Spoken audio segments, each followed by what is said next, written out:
Buenas tardes. Bienvenidos al Instituto Cervantes para un nuevo diálogo de hispano-alemán de ciencia avanzada. Como sabéis, los que estáis aquí y los que nos veis al otro lado, desde el mes de febrero hemos lanzado un proyecto muy generalizado de diálogos hispano-alemanes en muchas áreas del saber: arquitectura, literatura, gastronomía, sociología, también en ciencia avanzada. Digo los que estamos aquí y los que estáis ahí porque también sabéis que prácticamente todas las actividades del Instituto Cervantes las estamos grabando, están ocurriendo en streaming para llegar a mucha más gente. Nosotros tenemos el privilegio de estar aquí, verlo en directo y disfrutar de este diálogo sobre supercomputación en Europa, pero hay mucha gente que nos está viendo al otro lado de la pantalla, a los cuales les saludo, muchas gracias por estar aquí, y luego esto se graba y se puede ver 3-4 días después en un canal de YouTube, en el canal de YouTube del Instituto Cervantes. Hoy tenemos con nosotros al profesor doctor Mateo Valero. Está equivocado en esta parte de aquí. Profesor doctor Mateo Valero, que es el director del Centro de Supercomputación de Barcelona, que es uno de los mejores, diría yo, probablemente uno de los mejores junto con los alemanes, centros de supercomputación de Europa y del mundo. Y también tenemos con nosotros al profesor doctor Christoph Schutte.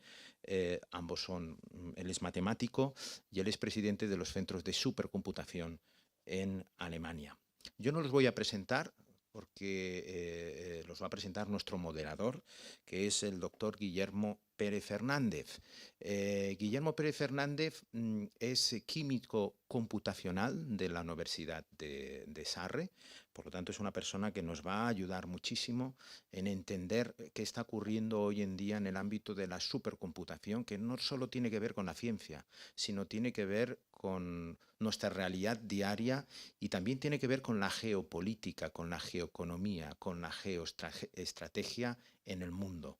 ¿Qué está ocurriendo en Europa y en el mundo en el ámbito de la supercomputación, muchas veces vinculada a la inteligencia artificial, muchas veces vinculada, como digo, a la geoestrategia, a la geopolítica y a la geoeconomía? Bueno, él va a ser el conductor de este diálogo, y sí que quiero remarcar que es el presidente saliente de CERFA, que es la Asociación de Científicos Españoles en Alemania, que es nuestro socio en este proyecto.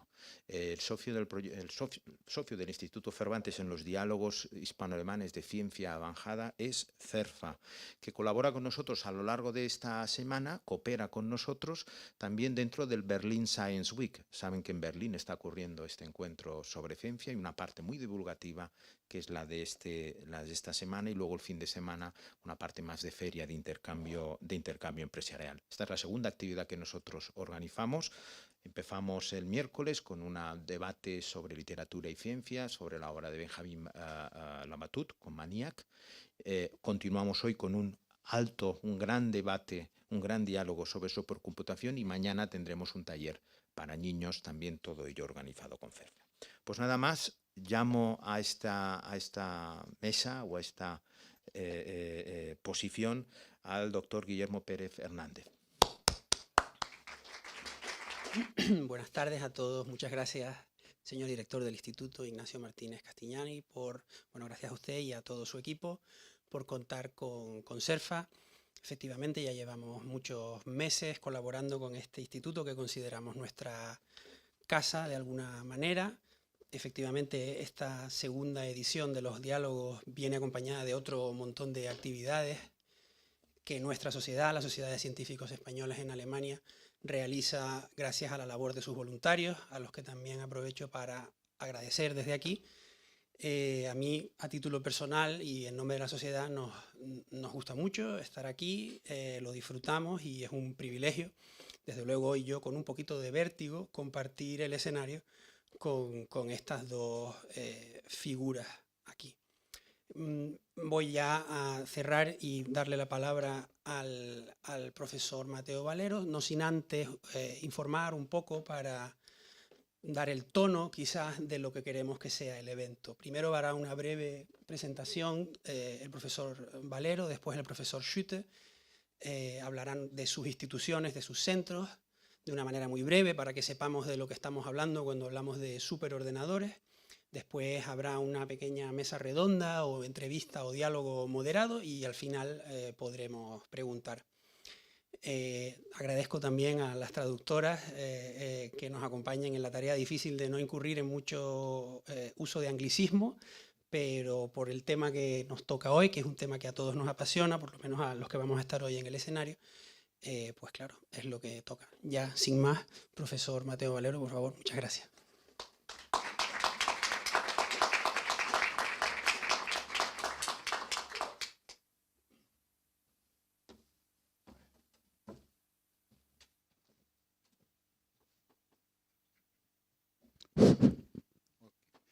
Buenas noches a todos. Es un placer estar de nuevo en Berlín, que es una ciudad maravillosa. También segunda vez en el instituto, dando una charla. Quería agradecer a Ignacio por invitarme, a Guillermo por la presentación. Y I would like to thank you, Professor Schütte, to be with me. My pleasure to discuss with you about supercomputer and the future. Okay. So, esto de aquí es una capilla. ¿Veis? Desacralizada, y lo que hay ahí es un supercomputador.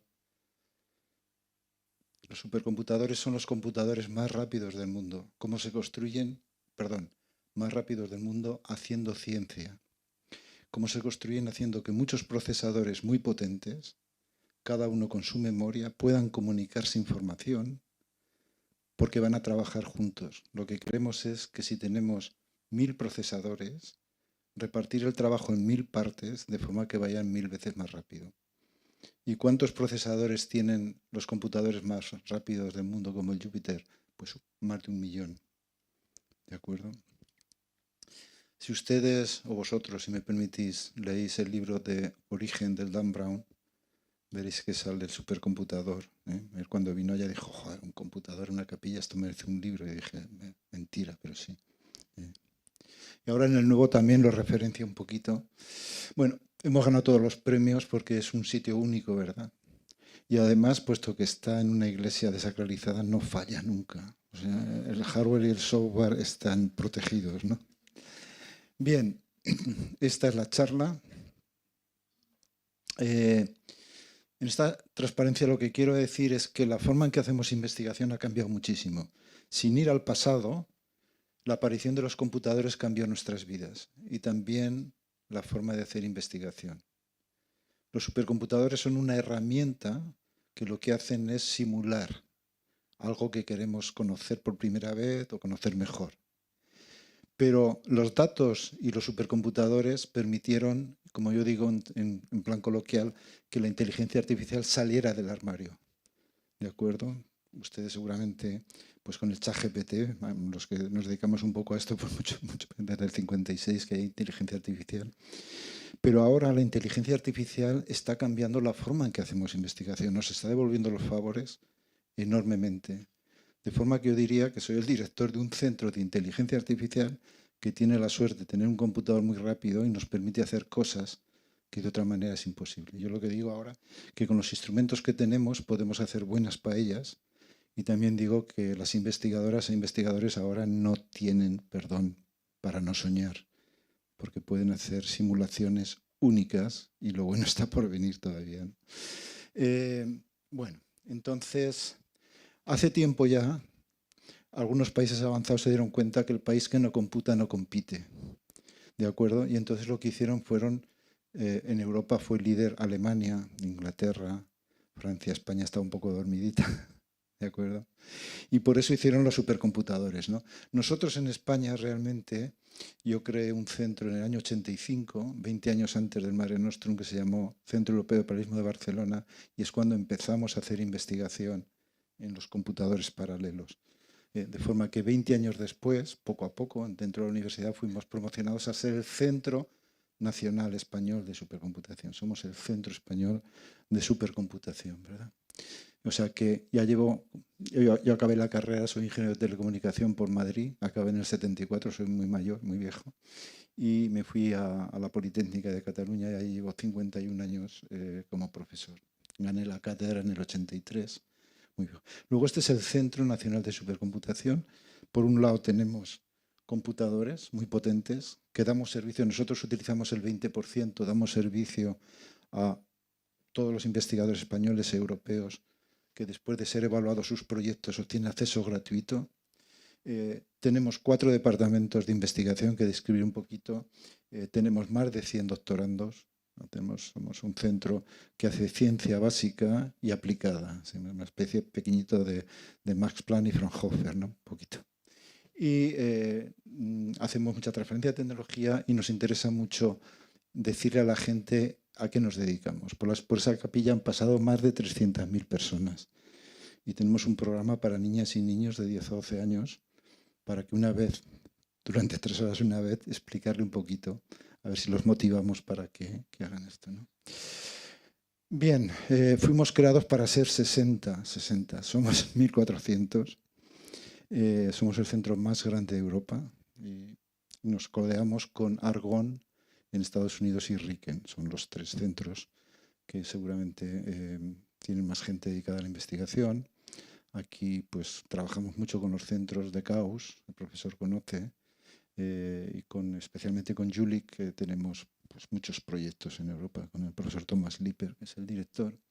Lo que es importante, la atracción de talento, que lo vendo ahora, celebraremos el 20 aniversario el miércoles con los políticos, y el 35% son de 60 países, o sea, más de 300 personas son de estos países, ¿no? Ahora tenemos a los computadores, les denominamos a todos Mare Nostrum. Normalmente en los centros de supercomputación a cada supercomputador le dan un nombre. Nosotros decidimos ponerles Mare Nostrum, que es el Mediterráneo. Entonces 1, 2, 3, 4, no se nos acaban los números, ¿no? Y ahora estamos en el 5. El 5 no está en la capilla porque no cabe en la capilla. Veis aquí que tenemos 2 computadores cuánticos. Aquí, Los colores son, para los que os guste el fútbol, blaugrana, ¿no? Entonces, nosotros compramos los computadores que no es solamente uno, podríamos haber sido el número 3 o el 4 del mundo, compramos el dinero que nos dan, hacemos diferentes computadores que se adapten a los diferentes usuarios. Cuando inauguró nuestro presidente Pedro Sánchez, hace 2 años, el 21 de diciembre del 23, esta máquina de aquí, que es una máquina perfecta para inteligencia artificial, era la número 8 del mundo y la de arriba era el 19. O sea, tuvimos durante 6 meses, porque cada 6 meses la lista cambia, 2 computadores entre los 20 primeros en España, ¿no? Pero eso, lo importante no es la máquina, lo importante son las personas. Con computadores como el nuestro se pueden hacer pues, muchas cosas. Tenemos 4 departamentos. El departamento de Computer Science, pues todo lo que usted quiera saber, cómo diseñarlos, programarlos, inteligencia artificial. Pues bueno, no entrar en detalles aquí. Y luego tenemos los demás, tenemos 3 departamentos de aplicaciones. Ojo, que publican en las mejores revistas y congresos. Son el de ingeniería, el de ciencias de la vida y el de ciencias de la tierra. ¿Y qué hacen estos departamentos? Hacen lo que denominamos gemelos digitales, digital twin. Simulan cosas para verlas por primera vez. Por ejemplo, si queremos diseñar un nuevo material, vamos a saber las propiedades simulándolo antes de llevarlo al laboratorio, que es muy costoso. Si queremos, como estamos trabajando en el principio en el ITER de Cadarache en Francia, que es el primer reactor de fusión que intenta sacar energía como el Sol, yo creo que es un reto muy grande, pues queremos saber cómo se comportará el plasma, que está a 15 millones de grados, qué forma tendrá, cómo se formará. O sea, cosas por primera vez. Y luego, conforme los computadores son más rápidos, queremos ver cosas mejor y mejor. Por ejemplo, la predicción del tiempo. Conforme los computadores son más rápidos, podemos poner más datos, más ingredientes físicos. Y entonces estos son los digital twin. Quizá el reto mayor del mundo que hay hoy es hacer un digital twin del cuerpo humano. Una representación de nuestro cuerpo individual. Tenemos partes que hemos desarrollado nosotros y otros en colaboración con la fortaleza del BSC, es la colaboración con gente de fuera. Estamos totalmente conectados con todo el mundo trabajando. Y Aquí tenéis, os dejaré las slides, diferentes digital twin de los diferentes departamentos, Life Science, Earth Science y Ingeniería. Por ejemplo, en Ingeniería estamos diseñando la aerodinámica del futuro avión de combate europeo, con Airbus. También diseñamos un software para Repsol para decirle dónde pinchar en ambientes hostiles para obtener petróleo. Muchas, combustión. Y en el campo de las ciencias de la Tierra estamos haciendo un proyecto europeo que se llama Destination Earth, que es un digital twin de tierra, mar, aire y los polos, pero a distancias de 1 kilómetro los puntos, en muchos casos, con lo cual podemos realmente que no se nos escape ninguna tormenta, porque los modelos anteriores eran 100 kilómetros por 100 kilómetros. Conforme el computador más rápido, el modelo puede ser mejor, y los matemáticos, como el profesor Sute, pueden mejorar sus modelos y hacer que, así como la arquitectura de computadores ha permitido mejorar mucho los computadores, los avances en los algoritmos que ellos hacen han permitido tanto más. Lo importante es el codiseño, diseñar el software y el hardware juntos, ¿no? No he dicho antes que el computador Mare Nostrum 5, que es el que tenemos ahora, es 10.000 veces más potente que el 1, que en el año 2004 fue el número 4 del mundo. Pero bueno, lo importante no fue eso. Lo explicaré acaso qué era lo importante de esto. Y cuando me preguntabas en la comida, Ignacio, estos son en los últimos 7 años, los proyectos, pues 343 millones que hemos obtenido, la mayoría de ellos en competencia con empresas, la Unión Europea y tal. O sea, que utilizamos el 20% de la máquina, luego tal. Creamos la red española de supercomputación, conectando los computadores con la red Iris. ¿Okay? Y va bien. Y este es el BSC. Lo que queremos ser, es la Carta de los Reyes Magos, queremos ser el mejor centro en hacer codiseño, porque tenemos gente que diseña, por ejemplo, cosas como el ChatGPT, pero tenemos gente que diseña el hardware. Y diseñando el hardware no hay ningún otro centro de supercomputación en el mundo. ¿De acuerdo? Y tenemos expertos de 33 carreras. Sacerdotes no tenemos, aunque el computador está en la iglesia, pero tenemos de 33 carreras, ¿no? Eso es importante. No explicaré técnicamente esto, pero nos interesa mucho la participación de la mujer. Tenemos programas específicos para incrementar la participación de la mujer. Nos interesa mucho la educación, son máquinas difíciles de usar, están cambiando continuamente. Luego los cursos, tenemos programas europeos de doctorado conjuntos con universidades europeas. Y lo último, nos interesa mucho, tenemos un departamento, contratamos a una profesora de Harvard catalana de 20 años para utilizar la computación en problemas de las ciencias sociales. Por ejemplo, un proyecto que tiene es la influencia de las redes sociales en la calidad de la democracia. ¿De acuerdo? Bien, ese es. Y la inteligencia artificial está en cualquier sitio, como he dicho. Está cambiando la forma. Nosotros ahora tenemos casi la mitad de la gente. Bueno, no sé si tengo una distribución de la gente. Somos 1.400, de los cuales hay 1.200 investigadores. El departamento de Computer Science tiene cerca de 500 y los otros son 250, 200. O sea, es un centro muy, muy grande. Es el centro de investigación más grande que hay en España, el centro de investigación. No supera el CSIC, pero bueno, eso es otra batalla, ¿no?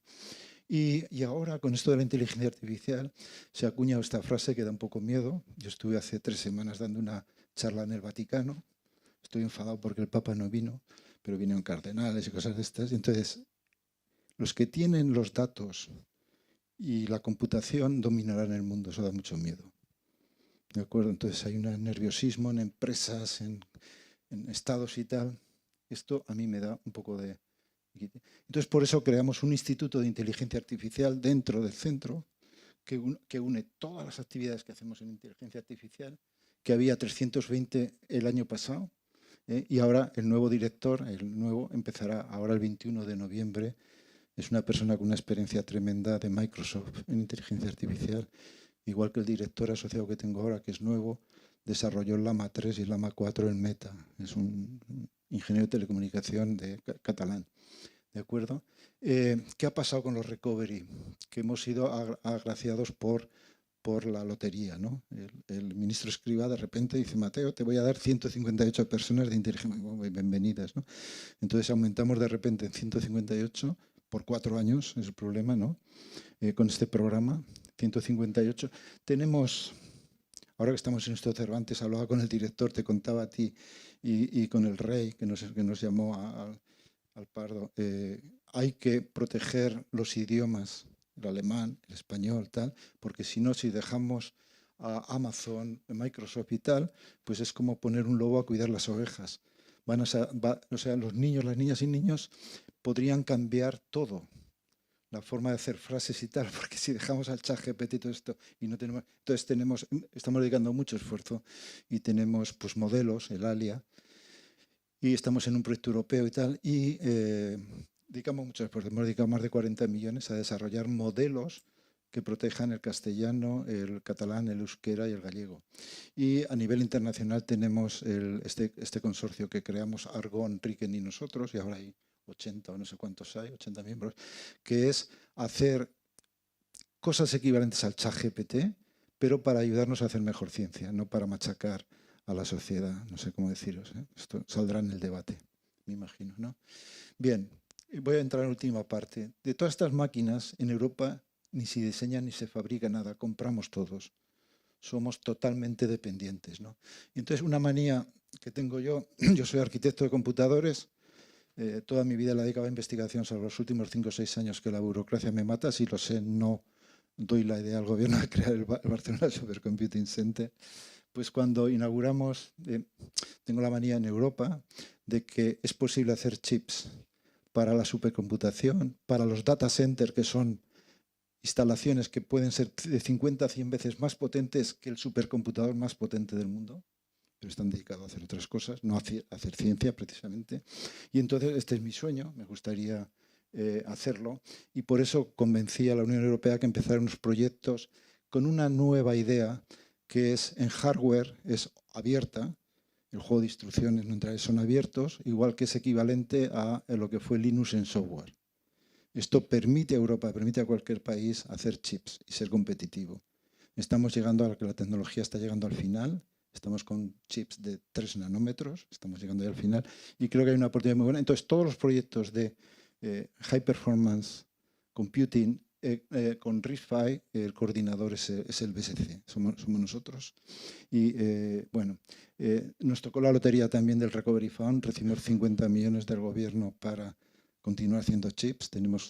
Hicimos hace un mes o mes y medio, nos llegó el último chip con Intel, que es el que tiene la tecnología mejor europea, son 3 nanómetros, y ahora hemos mandado uno en 1,8. Estamos al final porque aparecen los fenómenos cuánticos ya, y ya no.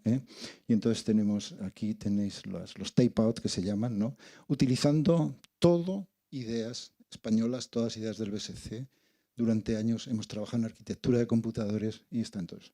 Este es el primero, no entrar en detalle, y este es el segundo que hemos mandado ahora. Aquí estará la parte nuestra y bueno, será con Intel 18A, que en teoría es 2 nanos, no se sabe, pero muy cercano a esto, ¿no? Creamos una empresa que se llama OpenChip, donde están trabajando 350 personas, y dirigimos este proyecto que hoy ha salido de la primera evaluación muy positivo en Luxemburgo. Nosotros coordinamos, la idea fue nuestra, y hay 3 empresas, Codaship, que es alemana, OpenChip española y Accelera, que es italiana, haciendo chips para intentar competir un poco. A la primera no ganaremos, pero yo estoy convencido que en 8 o 10 años podríamos tener los chips que tiene Nvidia, que cada chip vale $30.000. Cada gramo es mucho más caro que la coca y que el fentanilo, cualquiera de estos. Tenemos este es el campo que os he dicho, nuevas líneas de investigación en ciencias sociales, ¿no? Nos hemos decidido que a veces a nivel social es fuerte decir que trabajas para defensa. Yo creo que la obligación de los investigadores también es defender nuestros países, y más con lo que está haciendo. Tenemos programas específicos con defensa, que os puedo contar alguno, otros no, porque casi ni lo sé yo. Y ya sabéis que hay un nerviosismo tremendo en la Comunidad Europea, entonces la presidenta anunció los computadores solamente dedicados a la inteligencia artificial. Tenemos los supercomputadores como Jülich, el de Múnich, que casi todo lo que hacemos es inteligencia artificial, pero estos ya para inteligencia artificial, pero con una particularidad, que no son para hacer investigación, es para transferir el conocimiento de los centros a la pequeña y mediana empresa y a las administraciones, ¿no? Entonces nosotros tenemos una de las AI Factories y ahora están todavía más nerviosos nuestros políticos que hay un programa de las gigafactorías. Son 30.000 millones de euros para el 35% de las máquinas. La Comisión Europea financiará el 35%, igual que del Mare Nostrum o del el computador de Jülich, que es el más potente de Europa ahora, pues la mitad la paga Europa y la otra mitad los países que hacen un consorcio, ¿no? Y entonces, pues, lógicamente yo me dedico mucho tiempo a preparar la propuesta española porque va a haber solamente 4 o 5 y hay que competir. Y la idea es que los datos europeos solamente se ejecuten en gigafactorías europeas y en AI Factories, porque si de nuevo ejecutamos en plataformas de los americanos, hay muchos problemas de datos.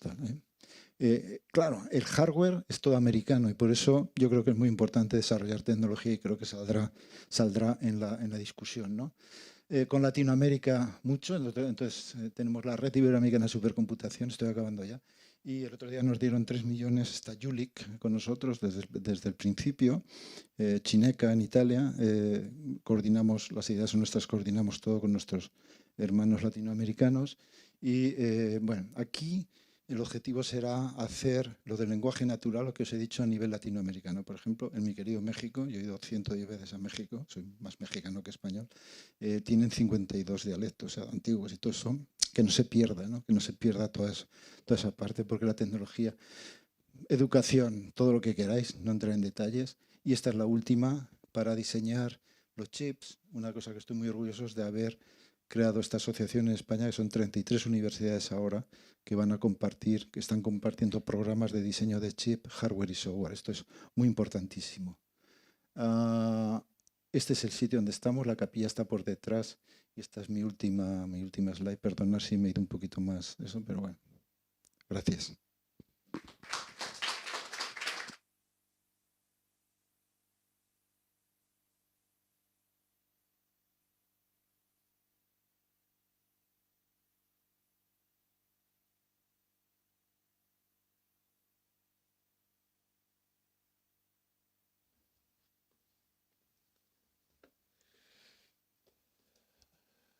So, guten Abend auch von meiner Seite. Mein Name ist Christoph Schütte. Ich bedanke mich bei den Organisatoren hier und Matteo, I'm impressed. So, das Institut, das ich hier vertrete, ist eines von 9 deutschen Zentren, die sich zusammengeschlossen haben.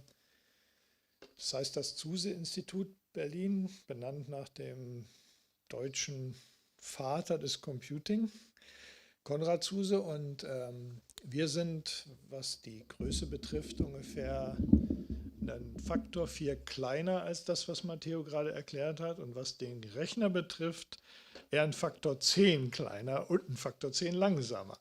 Was aber immer noch einen unglaublich großen Computer darstellt, der genau so ein Riesengebäude füllt und unglaublich viel Strom verbraucht und von vielen, vielen Wissenschaftlern in ganz Deutschland genutzt wird.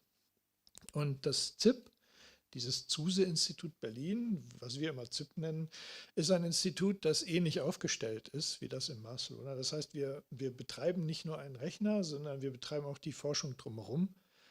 Denn die Erfahrung ist, dass Leute einen solchen Rechner für andere Forscher nur betreiben können, wenn sie selbst wissen, was Forschung ist und selbst aktiv in diesen Gebieten sind. Ich will das jetzt sehr viel kürzer machen. Sie werden sehen, dass der Grundgedanke, auf dem das ZIP beruht, ist dieses Computational Thinking. Das ist eben diese Idee, dass das alles integrativ ist, von den Gedanken, die wir über neue Ideen haben, bis zu der Verwirklichung auf dem Computer. Und das ganze Feld heißt sich dann Hoch- oder Höchstleistungsrechner, also die schnellsten weltweiten Computer. Und mittlerweile ist es so, dass bei Artificial Intelligence, künstlicher Intelligenz, natürlich auch der Gedanke aufkommt, sind diese Systeme intelligent? Denken sie? Ja, dieser Gedanke spielt dabei durchaus auch eine Rolle. Wir sind nicht überzeugt, dass sie denken, aber alles diese Fragen spielen heutzutage eine Rolle und man kann sich auch als Computerwissenschaftler aus denen nicht mehr rausmogeln. Im Wesentlichen sind das aber 3 Gebiete, nämlich diese anwendungsorientierte Mathematik. Wir glauben, dass die Mathematik die Sprache ist, mit der künstliche Intelligenz verstanden werden kann, beschrieben werden kann, mit der man auch die Methoden entwickelt, die letztlich künstliche Intelligenz umsetzt. Auf denen setzt dann die Anwendung auf, die wir alle erleben, wenn wir unser Smartphone nehmen und ChatGPT starten. Aber das Konstrukt dahinter ist ein mathematisches Konstrukt. Der zweite große Teil ist eben der Betrieb des Supercomputers. Größe habe ich eben so ein bisschen skizziert. Ich kann nachher gerne noch ein paar Beispiele erklären, was da dann konkret gemacht wird. Aber Mathematiker und Supercomputer verstehen sich ganz gut, denn die sprechen beide recht abstrakte Sprachen und das ist sozusagen eines Geheimnis dieser Entwicklung, wobei Mathematiker jetzt die sind, die Abstraktion betreiben, zusammen mit Medizinern, Physikern, Ingenieuren. Sie haben das eben auch gehört. Das ist super interdisziplinär, also es gibt nicht mehr eine Disziplin, die das macht, sondern es ist immer gleich ein ganzes Bündel von Experten, die zusammenarbeiten müssen, um sowas noch sinnvoll zu betreiben und auszunutzen. Und das dritte Stichwort ist künstliche Intelligenz. Und die hat 2 Komponenten. Das eine ist, was macht diese künstliche Intelligenz? Wie funktioniert dieses Erstellen von neuen Methoden der künstlichen Intelligenz?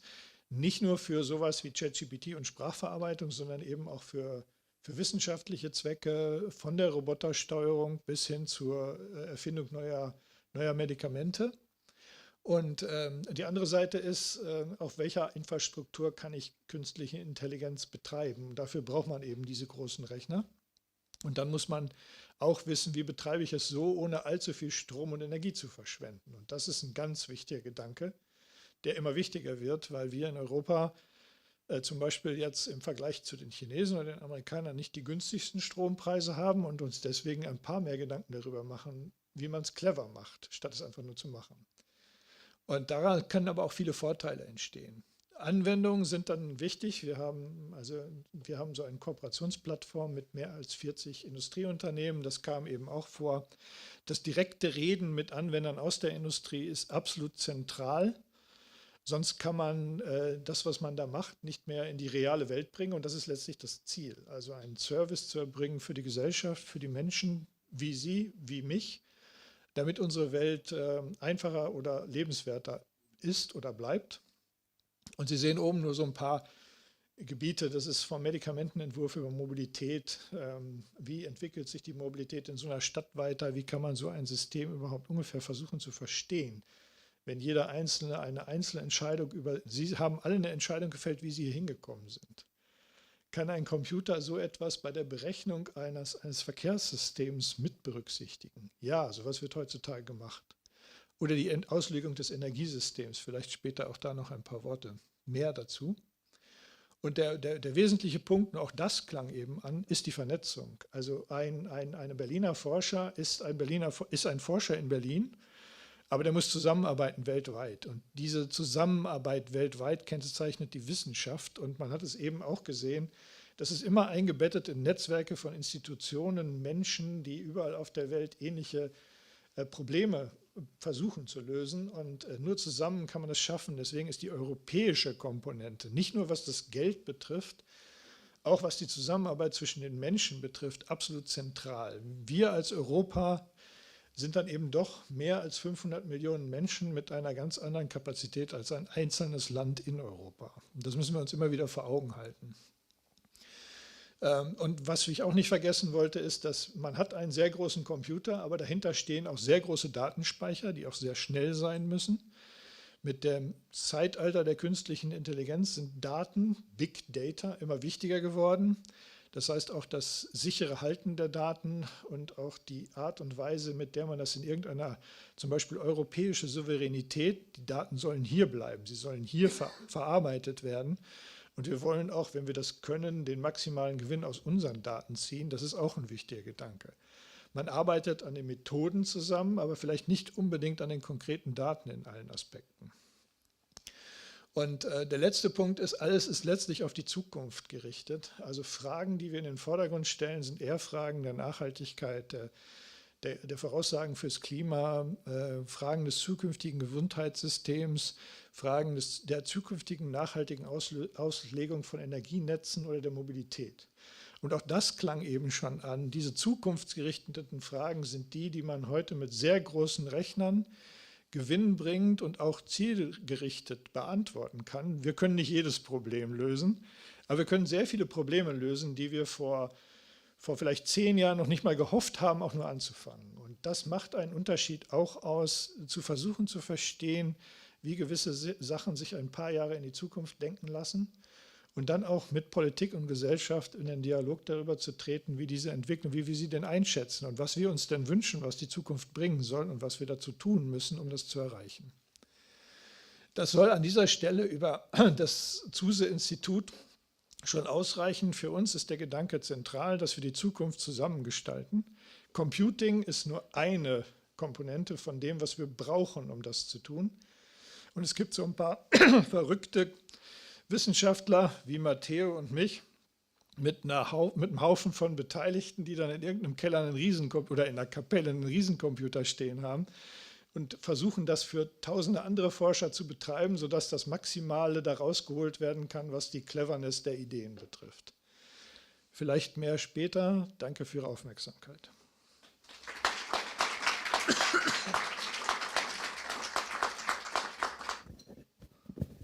Ahora, ¿no? Vale. Muy bien, las presentaciones de los ponentes, a mí personalmente, y que tengo cierta cercanía, lo primero que me dan es vértigo, por lo grande de algunos números, pero también por lo pequeño de otros números. Hablaba de miniaturización de los transistores.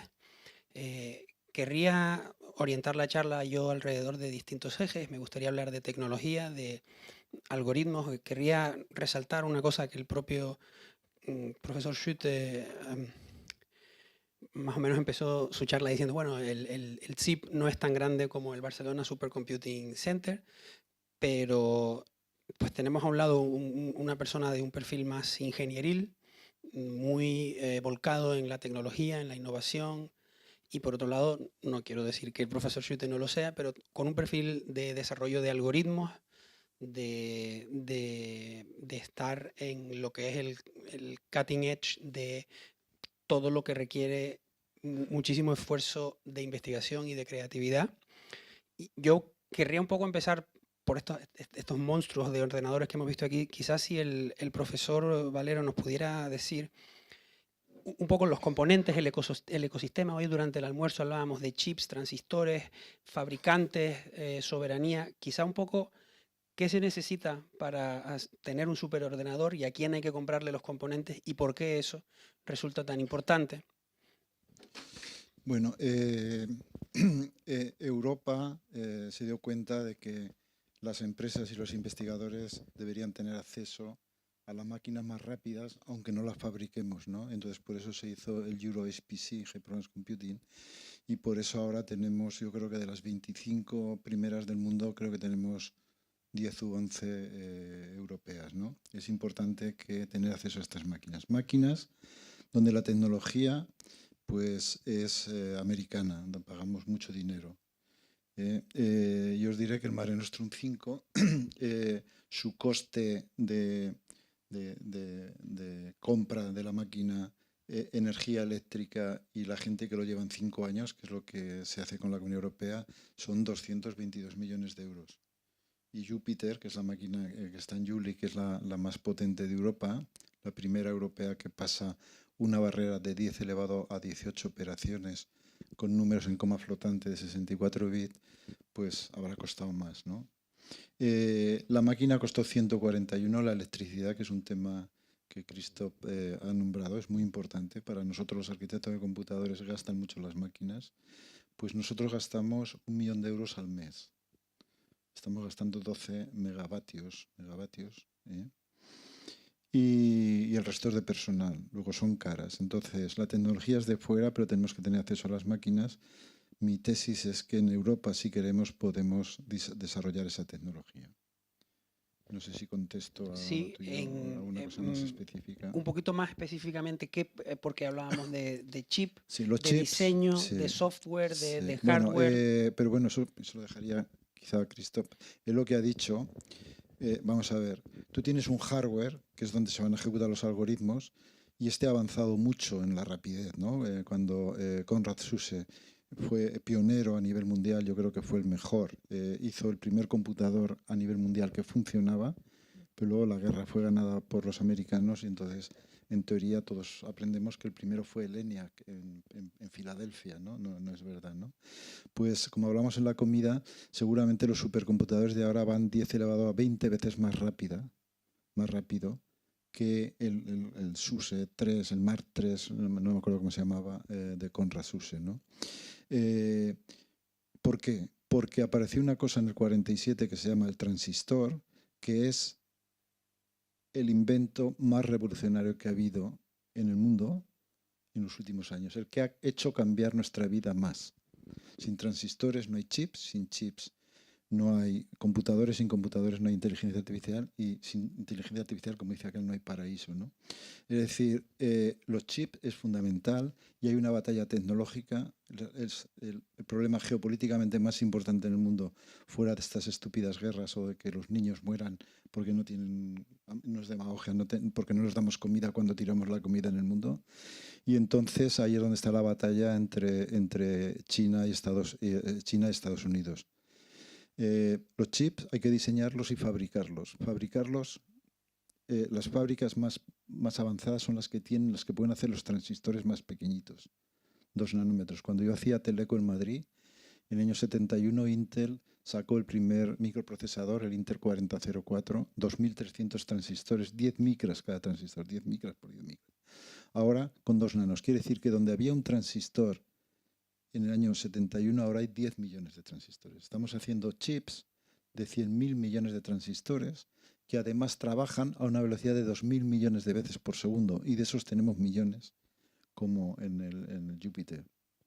Hay una batalla tremenda y Estados Unidos la está perdiendo, y es por eso que, usando su diplomacia habitual, ha hecho que las empresas más importantes de fabricación están en Taiwán y en Corea del Sur. Samsung ha hecho que hagan clones en Arizona de la TSMC y hagan clones en Austin de Samsung. Yo hace tiempo que digo que después de que eso pase, creo que Estados Unidos no tendrá mucho interés en que Taiwán sea China, no China.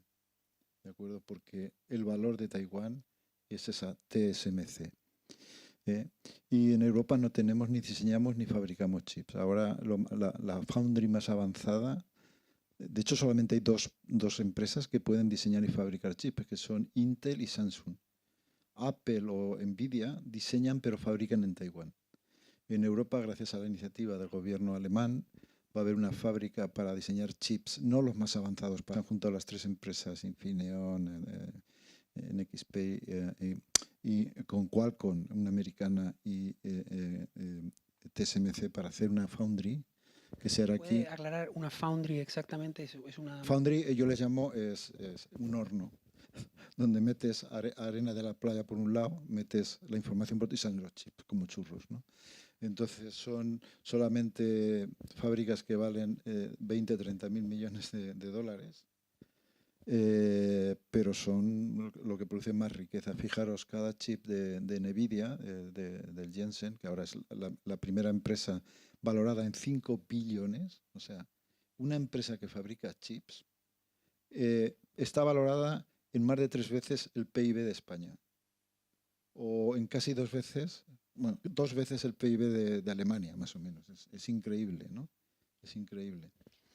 Entonces es el tema geopolíticamente más importante del mundo en el campo tecnológico. Sí, bueno, hemos entrado ya de lleno, es otro de los factores que a mí me genera vértigo, porque los números, pues yo hablaba antes de los números de las dimensiones de los centros o de lo pequeño que son los chips, pero también los actores del espacio son absolutamente unos gigantes tecnológicos.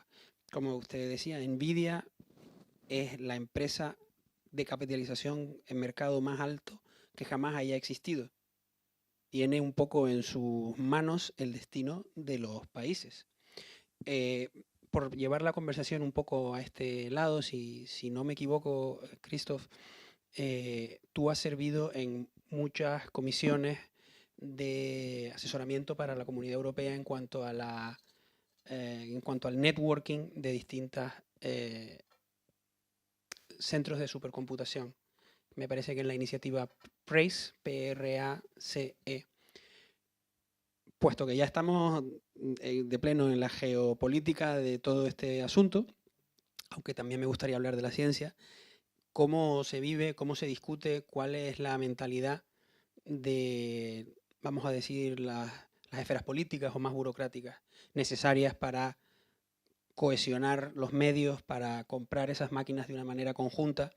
Porque estamos hablando no de Alemania, ni de España, ni de Italia. El evento es la supercomputación en Europa, porque solo unidos podemos situarnos en este tablero internacional de una manera relevante, ¿no? Si nos puedes contar un poco cómo son esos procesos, aparte de cansados y arduos.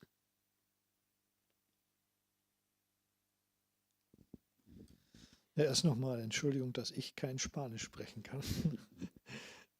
Oder nur so wenig, dass es nicht dazu reicht, hier irgendwie sinnvoll zu der Diskussion beizutragen.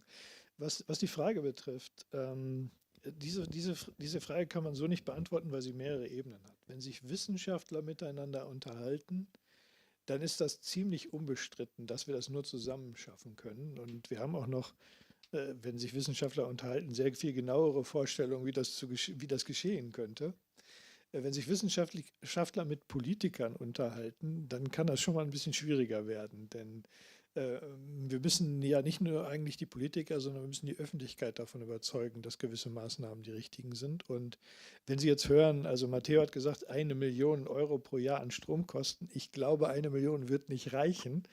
Also die deutsche Übersetzung sagte 1 Million. Wir alleine haben 3 Millionen Euro an Stromkosten. Und Sie können sich vorstellen, dass das die Stromkosten von einer eigentlich von einer Kleinstadt sind, die da in so einen Großcomputer laufen. Und die Frage ist jetzt nicht nur, wie kommen wir technologisch voran, das ist offensichtlich diese Frage in diesem weltweiten Wettbewerb, sondern wie kommen wir auch intellektuell voran, also wo sind die guten Ideen, wie kommen wir mit solchen Sachen wie Energiepolitik voran, um uns zu entscheiden, wollen wir uns das überhaupt leisten, können wir uns das leisten im Zuge des Klimawandels, und wo können wir uns was leisten? Das ist eine europäische Fragestellung.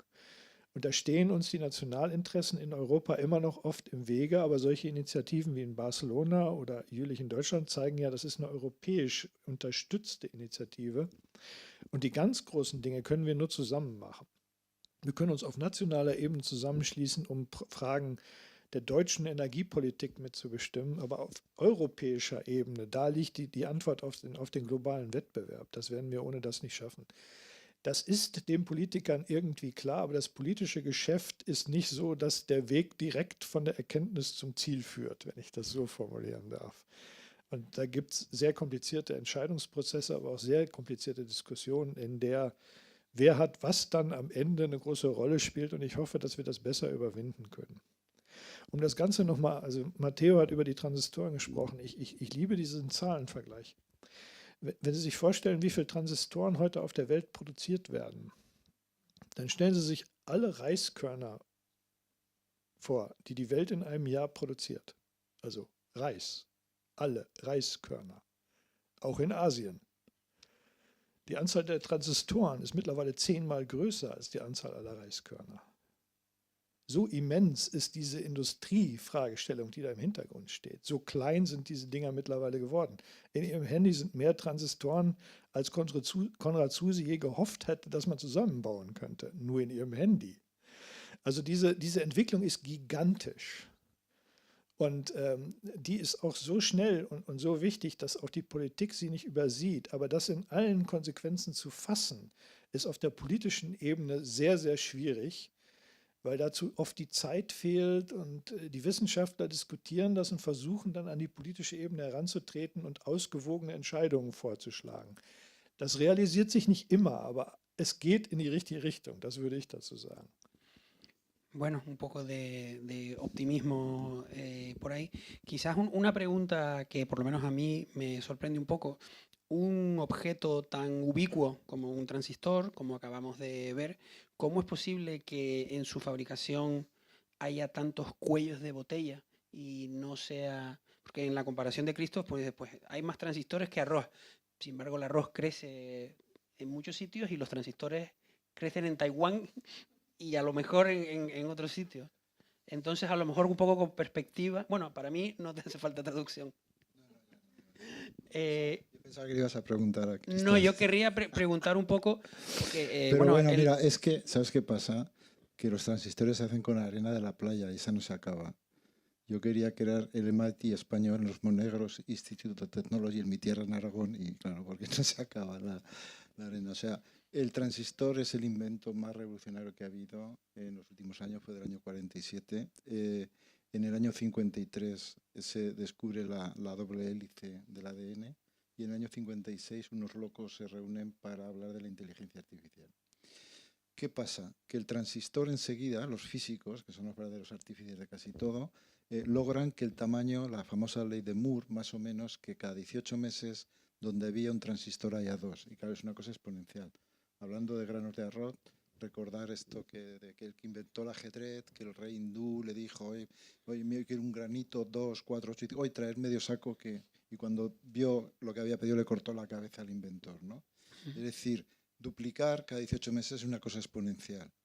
Y entonces, ¿qué pasa? Que el tamaño se va reduciendo, ¿verdad? De lo que habla. Entonces ahora estamos ya con unos pocos átomos de silicio que se desmadran cuando queremos hacer un transistor. El transistor es una cosa que conmuta, es como, bueno, aquí sois todos muy jóvenes, pero las antiguas radios donde estaban esas luces, las válvulas, pues una válvula, un transistor es una válvula, pero muy pequeñita, hace lo mismo, ¿no? le puedo interrumpir cuando dice estamos la comunidad global, no, muy pocas compañías están en ese proceso de manufactura. Solamente Samsung y TSMC y ahora Intel, que perdió la batalla con los 7 nanómetros, que dijo, no se van a vender chips, y perdió la batalla y le pasaron los taiwaneses y los de Samsung, son los únicos que tienen el mundo esa tendencia. Ahora, para hacer esos chips en las foundries, en los hornos que llamo yo, se necesitan muchas tecnologías. Una de ellas es europea, que es de Holanda, que fue una spin-off de Philips y que los echaron fuera, los mandaron a una cabaña y es una empresa que se llama ASML. Sí, claro. Y esta es la que hace la litografía, la que lanza, claro, fijaros que 3 nanómetros es nada. O sea, yo ahora no recuerdo, pero el tamaño del virus de la COVID, por cierto, el BSC hizo una vacuna contra la COVID, llegamos 2 meses más tarde que IPRA, la vacuna española de esto, o sea, porque estas máquinas permiten hacer virguerías, ¿no? Entonces, claro, hay que trazar unas pistas donde pones los transistores y si los transistores son de 3 nanómetros, pues hay que usar una litografía muy avanzada, esa la hace esa empresa. Cada máquina de esas vale entre 300 y 400 millones de euros, pero para que funcione esa máquina tiene que haber un software que es de los americanos. Y por eso está el Trump empezó el Obama ya poniendo estos vetos a China. Yo estaba en Tianjin dando unas conferencias en China cuando Obama ya dijo no vendéis chips de Intel. Pues claro, porque si China logra, los transistores que está haciendo China son de 7 nanómetros con su tecnología, si logra acceso a los chips de NVIDIA, y NVIDIA le ha dicho Trump que no los puede vender los últimos, que se llama Blackwell, que el computador de Jülich tiene miles de estos, de los Blackwell, pues claro, tendrían el hardware y ellos son muy buenos en algoritmos, en desarrollar el DeepSeek con OpenAI, con lo cual conquistarían el mundo. Entonces, contestando a tu pregunta, solamente estas empresas, los chinos llegarán muy pronto. Yo hablando con gente de Huawei, los 5 nanos los tienen ya y van a llegar a esa tecnología, con lo cual todos en el mundo tendremos acceso a la última tecnología para fabricar chips. Se acabará la ventaja que tienen ahora de que, por ejemplo, cuando TSMC anuncia tecnología de 4 nanómetros, pues llegan Apple y NVIDIA y le compran toda la producción de los 2 primeros años, con lo cual la competencia no se jala un rosco, no sé cómo traducirán esto al alemán, pero bueno, ¿no? Y entonces pues no pueden ser competitivos. Es una batalla muy grande, muy grande. Christoph, es una batalla muy grande el diseño. Y luego, claro, vienen los algoritmos, y yo estoy de acuerdo con él, los algoritmos han contribuido tanto más que el hardware. Juntos es el codiseño. No sé si Christoph quiere reaccionar a algo que ha dicho Mateo o pasamos a lo mejor a la siguiente pregunta. Me interesaría la perspectiva alemana desde el punto de vista de las decisiones estratégicas, pero bueno.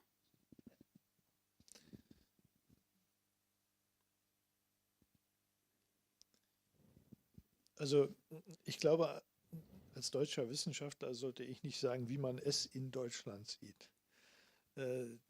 Ich glaube, dass wir im Kern eine europäische Perspektive haben. Es ist allen klar, dass Deutschland das Problem des Wettbewerbs international nicht alleine bestreiten kann und Spanien auch nicht. Wir können das nur zusammen schaffen.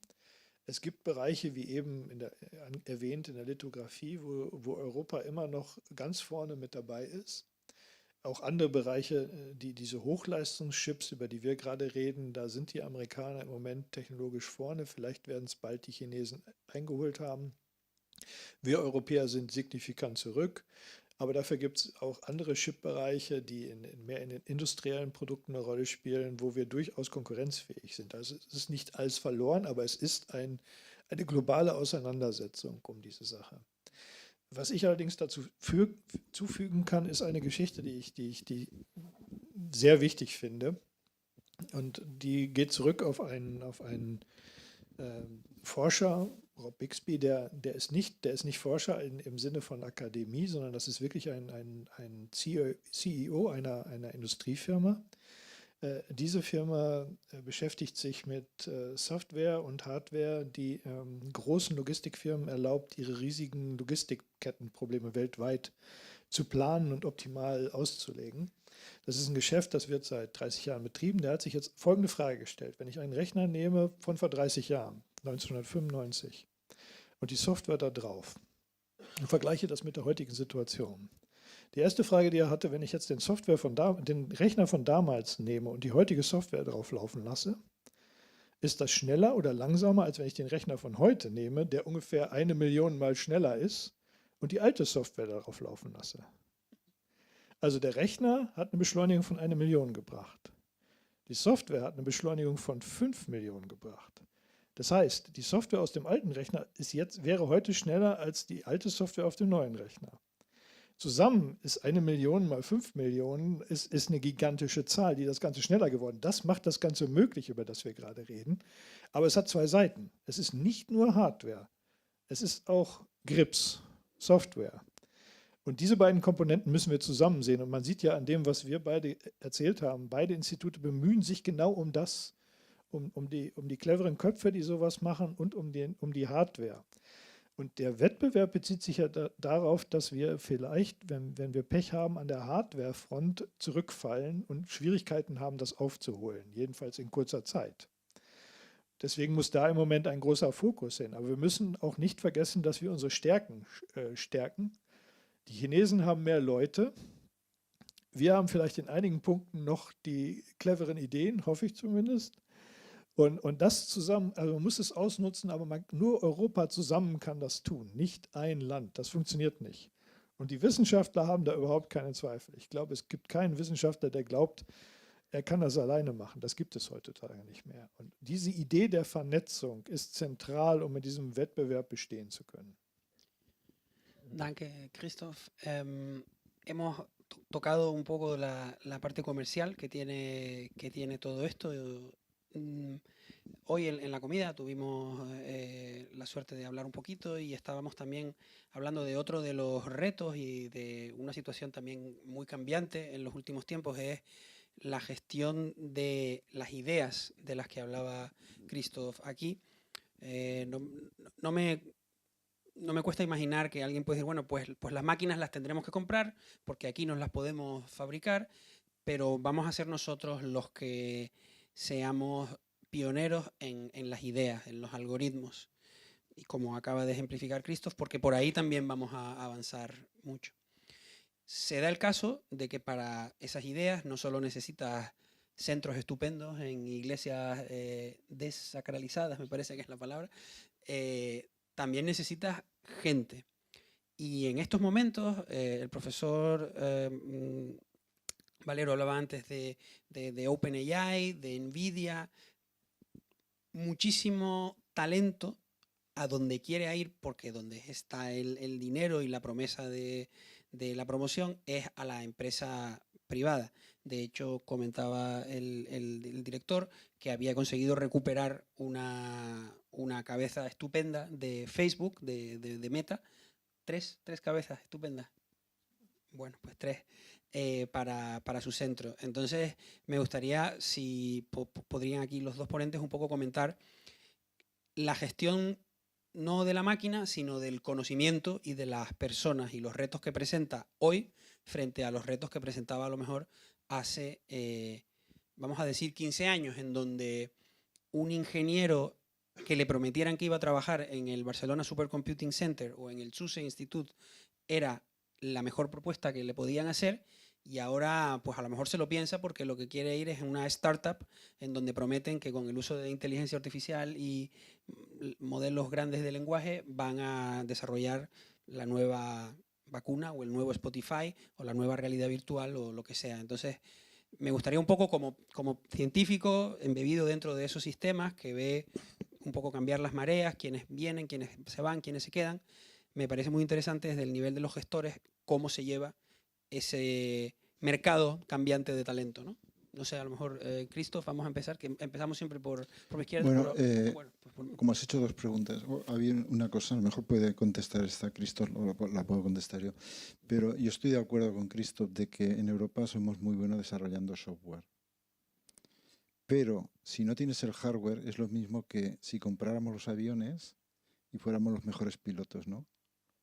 Está bien, que compras aviones y si lo sabes pilotar y encima tienes un negocio de turismo y tal, pero yo creo que la idea de Airbus fue mucho mejor, ¿no? Que tenemos los mejores pilotos, los mejores desarrolladores de software, pero tenemos el hardware, ¿de acuerdo? Entonces, por eso mi manía, que sé que es un gran reto, pero es la única solución que tiene Europa para mí para ser un poco soberana. A mí la palabra soberana no me gusta más la autónoma, porque soberanía parece un poco guerrero, ¿no? O sea, autonomía en el sentido de que tengamos todo lo que necesitamos para llevar nuestras ideas en la práctica. Y ahora lo que nos falta es cuando hablamos de codiseño, esto que ha hablado Christoph es verdad, y fíjate que el hardware está cambiando también mucho las matemáticas, es que va todo asociado. Ahora, por ejemplo, como sabe Christoph, en los Blackwell se ha sacado el formato FP4 y hay unos japoneses que han cambiado los algoritmos con 64 bits que utilizaban ellos normalmente de 64 bits a 4. Quiere decir que el Blackwell, cuando ejecuta operaciones con 4 bits, va 30 veces más rápido que el anterior. O sea, es todo una colaboración, estoy de acuerdo con él, no solamente entre países, que es necesaria, entre europeos, y nos tenemos que mirar menos el ombligo como país, como España o Alemania, sino como científicos, y es una colaboración entre hardware y software. Yo quiero dejar eso muy, muy claro, porque es la forma para avanzar. Entonces, lo de las personas, quizá Cristo puede hacerlo yo también, pero es muy difícil. Bueno, ¿quieres hacerlo tú, Cristo, lo de...? Ja, gerne. Ich würde sogar noch einen Schritt weiter gehen und ich habe so verschiedene Kleinigkeiten mitgebracht, die ich Ihnen zeigen kann. Eine dieser Kleinigkeiten ist dieses Ding hier. Natürlich viele Kabel, jeder Computermensch hat viele Kabel dabei. Das ist das Modell eines Schmerzmedikaments. Und zwar ein Schmerzmedikament, das auch für sehr starke Schmerzen geeignet ist und das die typischen Nebenwirkungen unterdrückt, also nicht hat.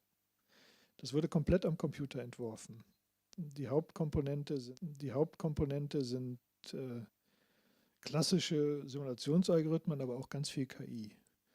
Das geht nicht ohne ein sehr interdisziplinäres Team kluger Köpfe. Und interdisziplinär heißt nicht nur Software und Hardware, Mathematiker, Informatiker und Physiker, auch Mediziner. Das heißt, meine älteren Medizinerkollegen würden den Teufel tun und freiwillig mit einem IT-Spezialisten reden. Heutzutage müssen sie, weil das nicht mehr möglich ist ohne diese großen Computer. das ist entwickelt worden, mehr oder weniger wir brauchten nur den Computer im ZIP, nicht mal die größten, um das zu machen. Die Rechenzeit, die in sowas geht auf den größten Computern selbst in die Monate. Aber am Ende kommt etwas raus, was der Gesellschaft dient, was in jedem Gesundheitssystem heutzutage ist Schmerztherapie eine der wesentlichsten und wichtigsten Komponenten. Und diese beiden Komponenten sind für mich wichtig. Es ist einmal die interdisziplinäre Zusammenarbeit der Menschen über die alten Grenzen hinweg zwischen den Disziplinen. Das Zweite ist für die anderen Menschen. Wir wollen Probleme lösen. Wir wollen nicht einfach nur Wissenschaft machen. Das ist die Herausforderung. Und da endet es eben nicht bei Hardware- und Software-Spezialisten. Was die Rekrutierung betrifft, ist es genauso schwierig, in die öffentliche Forschung Leute zu bekommen, die eigentlich in der Industrie arbeiten. Das ist schwierig, da wird sehr viel mehr Geld verdient.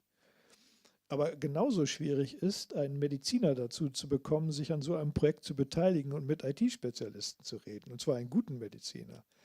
Diese Grenzen müssen überwunden werden. Und ich meine, du, Guilherme, verstehst davon vielleicht mehr als ich, aber der Punkt ist, das passiert gerade. Auch die Entwicklung in der KI, die Verfügbarkeit dieser großen Rechner macht diese Zusammenarbeit möglich. Und vielleicht, das ist zumindest meine Hoffnung, ist das in einer freien Gesellschaft einfacher als in einem Staat, der alles zentral steuert. Ich sage es jetzt einfach mal so, wie ich es denke. Wenn wir das nicht ausnutzen, wenn wir das nicht auf europäischer Ebene schaffen, werden wir diesen Wettbewerb nicht gewinnen können. Das ist unsere Aufgabe. Da spielt aber auch die Gesellschaft eine Rolle bei, weil die Gesellschaft muss auch bedenken, dass KI ist nicht nur ChatGPT und wir haben ein Handy in der Tasche, auf der wir gute Texte, die für uns gute Texte schreibt oder irgendwelche Fragen beantwortet. KI ist auch das. Und bei jedem Produkt, was Sie demnächst in die Hände kriegen, können Sie sich relativ sicher sein, dass KI eine Rolle gespielt hat. Und das muss man sich bewusst machen, dass das, was an öffentlichem Geld ausgeht, und das ist ja so, Sie haben die Zahlen ja gesehen, von der Gesellschaft wird viel Geld aufgewendet, um das möglich zu machen. Es soll aber auch einen Return haben und das müssen wir auch möglich machen. Sí, yo puedo añadir algo ahí porque me ha gustado mucho esta intervención. Ha hablado de la multidisciplinaridad. Nosotros tenemos gente de 33 carreras, entre ellos médicos. Cuando trabajan gente de diferentes disciplinas es cuando realmente pueden resolver problemas que una disciplina es imposible. Y a veces lo que falla es el lenguaje que usan unos y otros, ¿no? Nosotros trabajamos con muchos hospitales, con muchos centros de investigación. Pero volviendo a los datos y tal, esto es para el dolor, pero cuando se habla de la inteligencia artificial no se habla de temas como el que dice Christoph ahora, o no se habla de que el premio Nobel que ha habido ahora, que se lo han dado a informáticos, ¿de acuerdo? Hace una cosa de la secuencia de aminoácidos, de los 20 aminoácidos, ve la estructura 3D de la proteína. Y eso, cuando Google lo hizo y lo dejó abierto, a las 2 semanas había 50.000 investigadoras e investigadores de todo el mundo haciendo una medicina mejor. Y me ha gustado lo que ha dicho Cristo porque tanto él como yo ganaríamos mucho más dinero en una empresa. No nos mueve el dinero, si no, no estaríamos ahí. Porque no es filosofía barata. El final de la investigación es hacer un mundo mejor. Es resolver problemas de la sociedad. Y ahí estamos mucha gente ilusionada, ¿no? Que el dinero no nos importa tanto, porque sabemos, a mí me ofrecieron en el 2001 $1 millón al año y yo ganaba 54.000 euros como catedrático y me quedé en España. Si buscas el dinero solo, vete con estas empresas que te pagarán más de $1 millón por investigar y además vas a tener todos los recursos, no tendrás que escribir propuestas a Bruselas que son horrorosas, la burocracia y tal. Ahora morirás joven porque el dinero mata, ¿no? El obtener el dinero mata porque van de cráneo viajando y tal, ¿no? Luego me ha gustado mucho lo que ha dicho Christoph de la colaboración multidisciplinar, que ha introducido eso, de la colaboración hardware-software, de la colaboración entre países.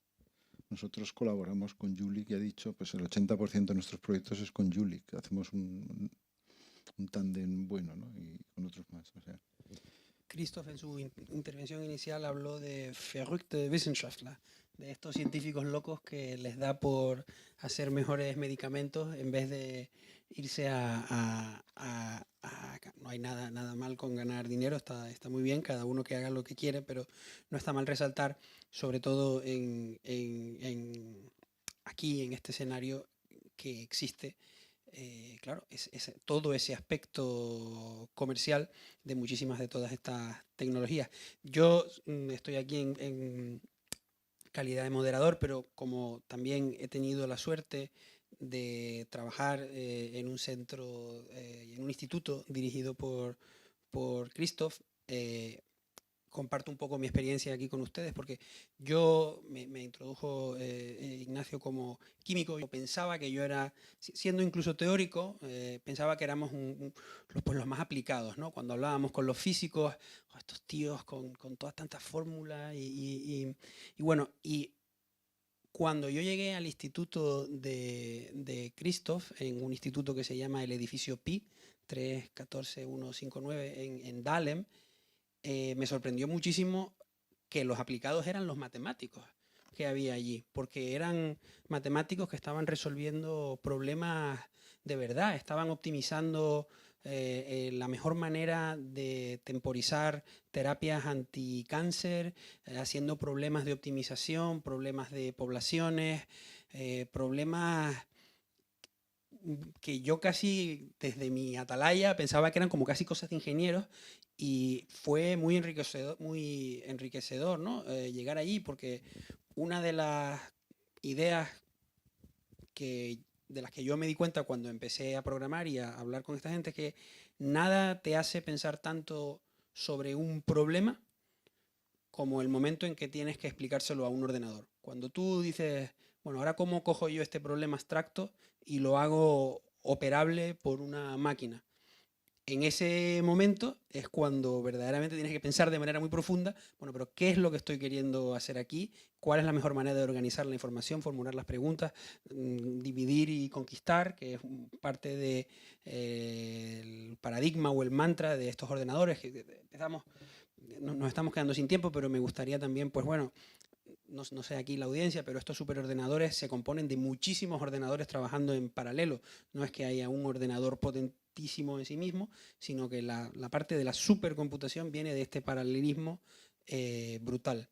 Me he ido un poco aquí por una tangente, pero quería un poco compartir con el público el grado que a mí me dejó perplejo de cercanía entre ideas abstractas y gente que es capaz de mirar un problema y pensar verdaderamente fundamental en su núcleo de qué se trata, y gente que luego habla de nanómetros, micras, transistores, gigavatios, y una perspectiva ingenieril sin la cual no se avanzaría, ¿no? Yo me gustaría, con esto no vamos a cerrar del todo, pero sí quizás dar la palabra una última vez a cada uno de los ponentes para luego abrir al público si hubiera preguntas, porque como me dicen siempre que me paso un poco de tiempo, prefiero ir cerrando ya, aunque como se ve podíamos estar hablando aquí mucho más tiempo. Entonces, quizás un closing statement por aquí, o algo que se haya quedado en el tintero y una reacción, y luego algo que se haya quedado en el tintero y una reacción.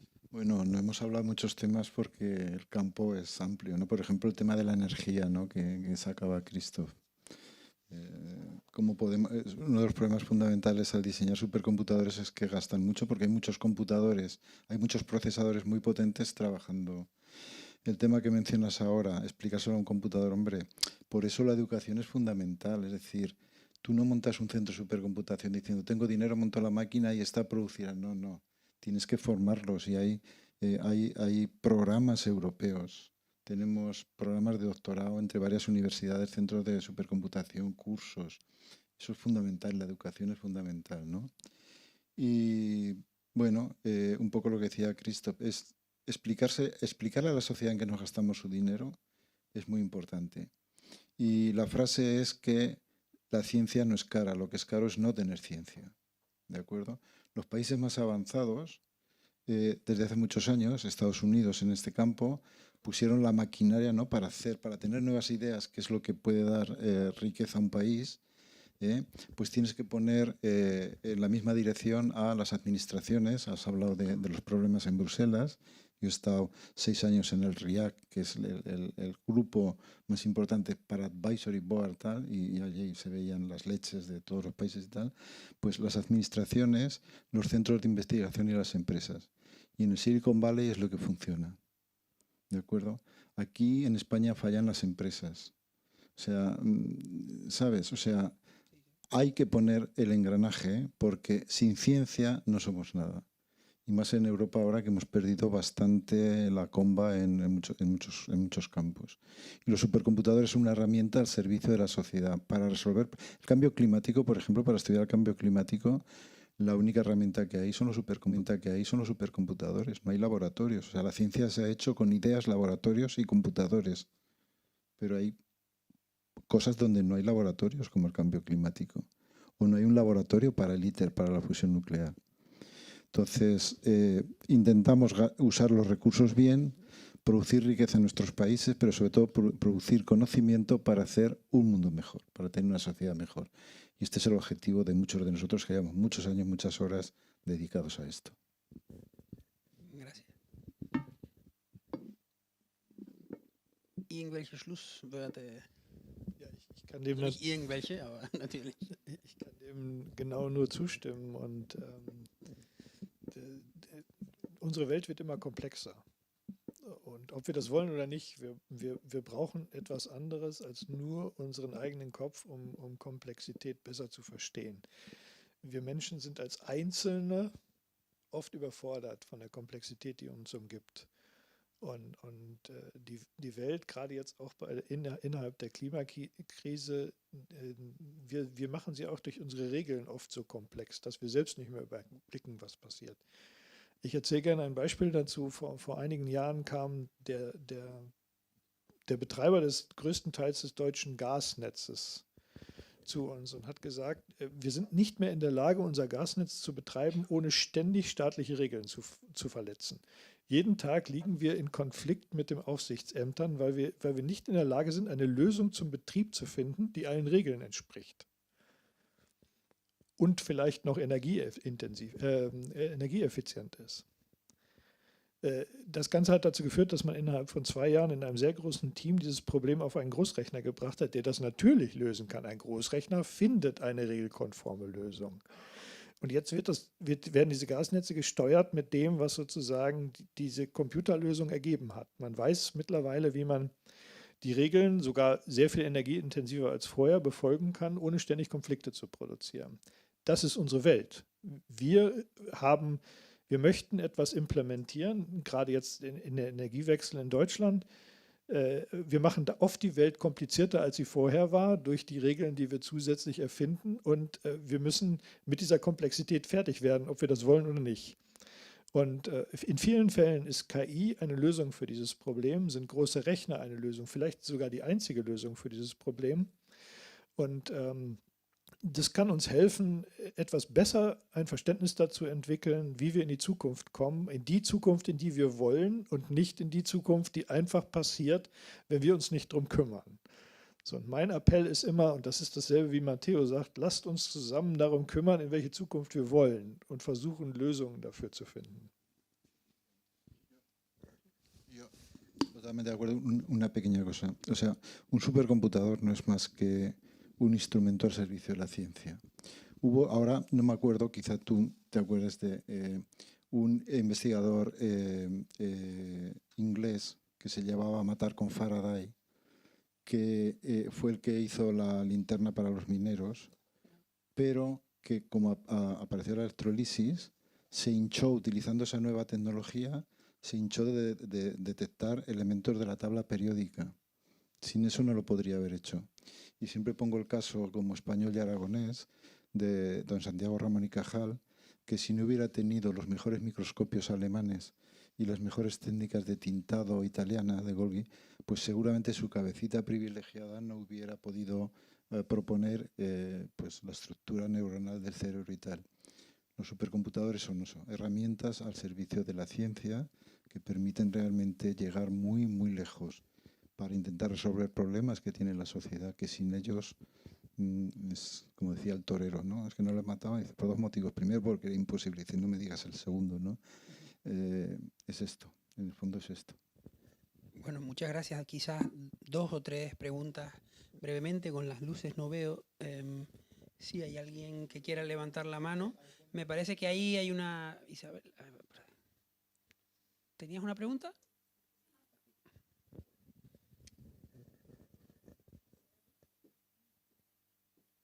Creo que no. Ahora. Vale. Bueno, muchas gracias por la interesantísima charla. Yo creo que ustedes han dejado muy claro la importancia de la colaboración, y creo que también se ha visto que Europa está apostando por construir su red de supercomputadores. ¿Qué creen ustedes que debería ser, digamos, el sello distintivo del modelo europeo en la supercomputación frente a los modelos estadounidenses o chinos, por ejemplo? Bueno, Christoph? Also wenn wir mal für einen Moment von dem Problem, das wir gerne an der Hardware, also an der Chipfront aufholen würden, absehen, dann ist die Antwort, glaube ich, immer, dass wir da, wo wir stark sind, das fördern müssen. Wir müssen gleichzeitig versuchen, den Nachholbedarf zu bedienen. Aber wir sollten nicht aufgeben, wo wir gut sind in Europa. Das sind einige Zweige der Industrie, das sind einige Zweige der Wissenschaft. Und was wir nicht vergessen dürfen, ist, dass manchmal unsere Diversität, die wir in Europa zeigen, in Deutschland, der Föderalismus, die Zusammenspiel der europäischen Staaten, das ist nie einfach. Aber Diversität hat in vielen Fällen auch einen Vorteil. Einen großen Vorteil gegenüber Staaten, die rein zentralistisch agieren. Und man kann viele Probleme, gerade KI ist ein Beispiel, die chinesische Regierung steuert das, ob man es zugeben will oder nicht, sehr klug in diesem technologischen Wettbewerb. Die machen große Fortschritte, weil sie das ganze Problem in sehr großer Skala mit sehr vielen Menschen angehen. Das werden wir so direkt nicht nachmachen können. Aber wir sind vielleicht in der Lage, die einzelnen Sparten in diesen Bereichen, wo wir gut sind, besser zu bedienen, wenn wir das Ganze diverser aufsetzen. Im Moment gelingt das in einigen Bereichen, in anderen nicht. Und das wird wahrscheinlich auch in der Zukunft so sein. Wir werden nicht überall Marktführer werden können oder die Besten sein, aber wir können es in einigen Punkten. Und wir sind nur als Wettbewerber weltweit interessant, wenn wir das genau weitermachen. In der Wissenschaft, denke ich, ist das im Moment noch ganz stark auch dieses interdisziplinäre Zusammenspiel zwischen Leuten, die cleveren Ideen haben auf einigen Gebieten, aber bereit sind, mit anderen Leuten zu reden, mit denen man vor 5 Jahren noch nicht geredet hätte, um diese Grenzen zu überschreiten. Oft sind diverse Gesellschaften besser darin, Grenzen zu überschreiten. Ich glaube, das ist einer der Punkte, die wir im Kopf haben müssen, wenn wir nach Regelungen suchen. Ich kann Ihnen jetzt aber auch nicht beantworten, bis auf einige sehr technologische Aspekte. Wir sollten das machen und das nicht, weil daran glaube ich nicht. Sondern das muss sich im Gespräch und im Wettbewerb untereinander ergeben. Und solange eine Gesellschaft konstruktiven Wettbewerb miteinander hat, viele gute Ideen, dann wird man auch erfolgreich sein. Wenn man aufhört, miteinander zu reden oder Deutschland oder Spanien denkt, alles jetzt unsers. Matteo hat das ganz gut gesagt, souverän. Das klingt so wie, es muss alles in Deutschland bleiben. Ich glaube daran überhaupt nicht. Wir kommen nur zurecht, wenn wir das gemeinsam machen und nicht zu viele Grenzen aufbauen. Dann haben wir Erfolg. Wenn wir anfangen, überall Grenzen zu ziehen, werden wir nicht erfolgreich sein können. ¿Quiere reaccionar? La masa crítica del dinero. Hoy hemos hablado un poco de la tecnología que ha triunfado, la del silicio, la de la arena de la playa, ¿no? Pero hay otras tecnologías futuras en las que todo el mundo estamos más o menos en el mismo sitio y que Europa yo creo que puede ser líder. Y por eso yo propondría a Ignacio que trajera expertos en fotónica. En fotónica yo creo que deberías tener, yo no sé poquito, pero un debate de cómo está la fotónica a nivel mundial y en Europa. Otro debate son los computadores cuánticos, que van lentos. Entonces, en Europa hemos decidido ir juntos y utilizar tecnología europea, así como los supercomputadores tenemos que comprarla. Es decir, si realmente Europa actuara como Europa, que es el problema, que actuamos como países independientes, creo que podríamos hacer cosas que no hacemos. Esa es mi idea. Pero también la aplicas a España, si las autonomías, tal, porque todo el mundo quiere mirarse el ombliguito y tal, o sea, pero hay un potencial enorme en Europa. En el software stack, que es lo que decía Christoph, somos tan buenos como cualquiera en el mundo, en el desarrollo de software. El hardware no se quedó atrás, quizá por dejadez, porque mira, yo cuando creé el primer centro en el 85, de los procesadores mejores del mundo eran los Transputer, que eran europeos, y no se pudieron comercializar, no se supo comercializarlos. Luego el ARM, que es el que utilizamos en la mayoría de los teléfonos, resulta que es europeo, nació de un proyecto europeo, de la Comunidad Europea, Acorn, y luego fue vendido a SoftBank. Es decir, hemos demostrado que a nivel de hardware podríamos desarrollar un hardware competitivo. ARM es una empresa totalmente competitiva y es una empresa europea que fue vendida a los japoneses hace 10 años. La unidad hace la fuerza y no es un eslogan, es la realidad, la colaboración. Yo estoy muy contento de que para nosotros, para los españoles, el que nos invitaran a formar parte de Europa, para mi centro, que empezamos en el 85, esto fue el 1 de enero del 86, nos permitió jugar en la Champions. Es decir, el BSC no existiría si España no fuera parte de la Comunidad Europea. No hay dinero en España para dedicar a esto ni para otras cosas. O sea, yo lo veo así. ¿Hay más preguntas? No, eso es una botella de agua. Ahí. Gracias por la charla. Han hablado mucho de hardware y de software, pero también se ha mencionado un poco el tema con la inteligencia artificial de la importancia de los datos. ¿Tenemos en Europa algún tipo de problema o de ventaja, algún tipo de cuello de botella, o eso afecta más a una parte de modelos de lenguaje y quizás en ciencia si hay datos suficientes? Es la única salida que hay para mí, es que los datos europeos, que tenemos muchos, por ejemplo, en el tema de farmacia, en el tema de coches y tal, que sean utilizados aquí y que no sean enviados a otros lados para ser ejecutados o sea, como he dicho, datos y computación. Los datos es el verdadero valor que tenemos en Europa en muchos campos, ¿no? Y por eso las AI Factories y las gigafactorías, que las gigafactorías es en pequeño la competencia de los famosos data centers. Mirad, OpenAI está planificando un data center con un millón de chips de Nvidia, que vale cada uno $30.000, el Blackwell. ¿Vale? La superficie puede ser casi como Manhattan de ese data center, ¿no? Y el consumo pueden ser 8 gigavatios. 8 gigavatios, depende, no se saben. 8 gigavatios son la producción de 8 centrales nucleares. En España consumimos 30 gigavatios, o sea que 8 es más del 25%. Un data center consumiría más del 25% de toda la electricidad que se fabrica en España. ¿Para qué? ¿Para qué se hacen estos data centers? Para entrenar modelos con los datos. Entonces, una cosa son los ChatGPT y tal, que se entrenan con todo que hay en Internet, más todo, y otra cosa es hacer modelos muy específicos para medicina personalizada, para el cambio climático, y ahí en Europa estamos haciendo esos modelos en los centros de supercomputación y estamos colaborando. Los datos es lo más valioso que tenemos en Europa relativo a la inteligencia artificial, porque no tenemos hardware, tenemos que comprarlo. Aquí me parece, aquí delante, y luego hay una ahí detrás, no me sé muy bien el orden, pero... Un momento se ha mencionado que en Barcelona hay una línea como de acción de protección del español en la inteligencia artificial. Si nos podría explicar qué es esto, qué se hace. Ay, perdón, yo me oía por aquí. ¿Cómo estás?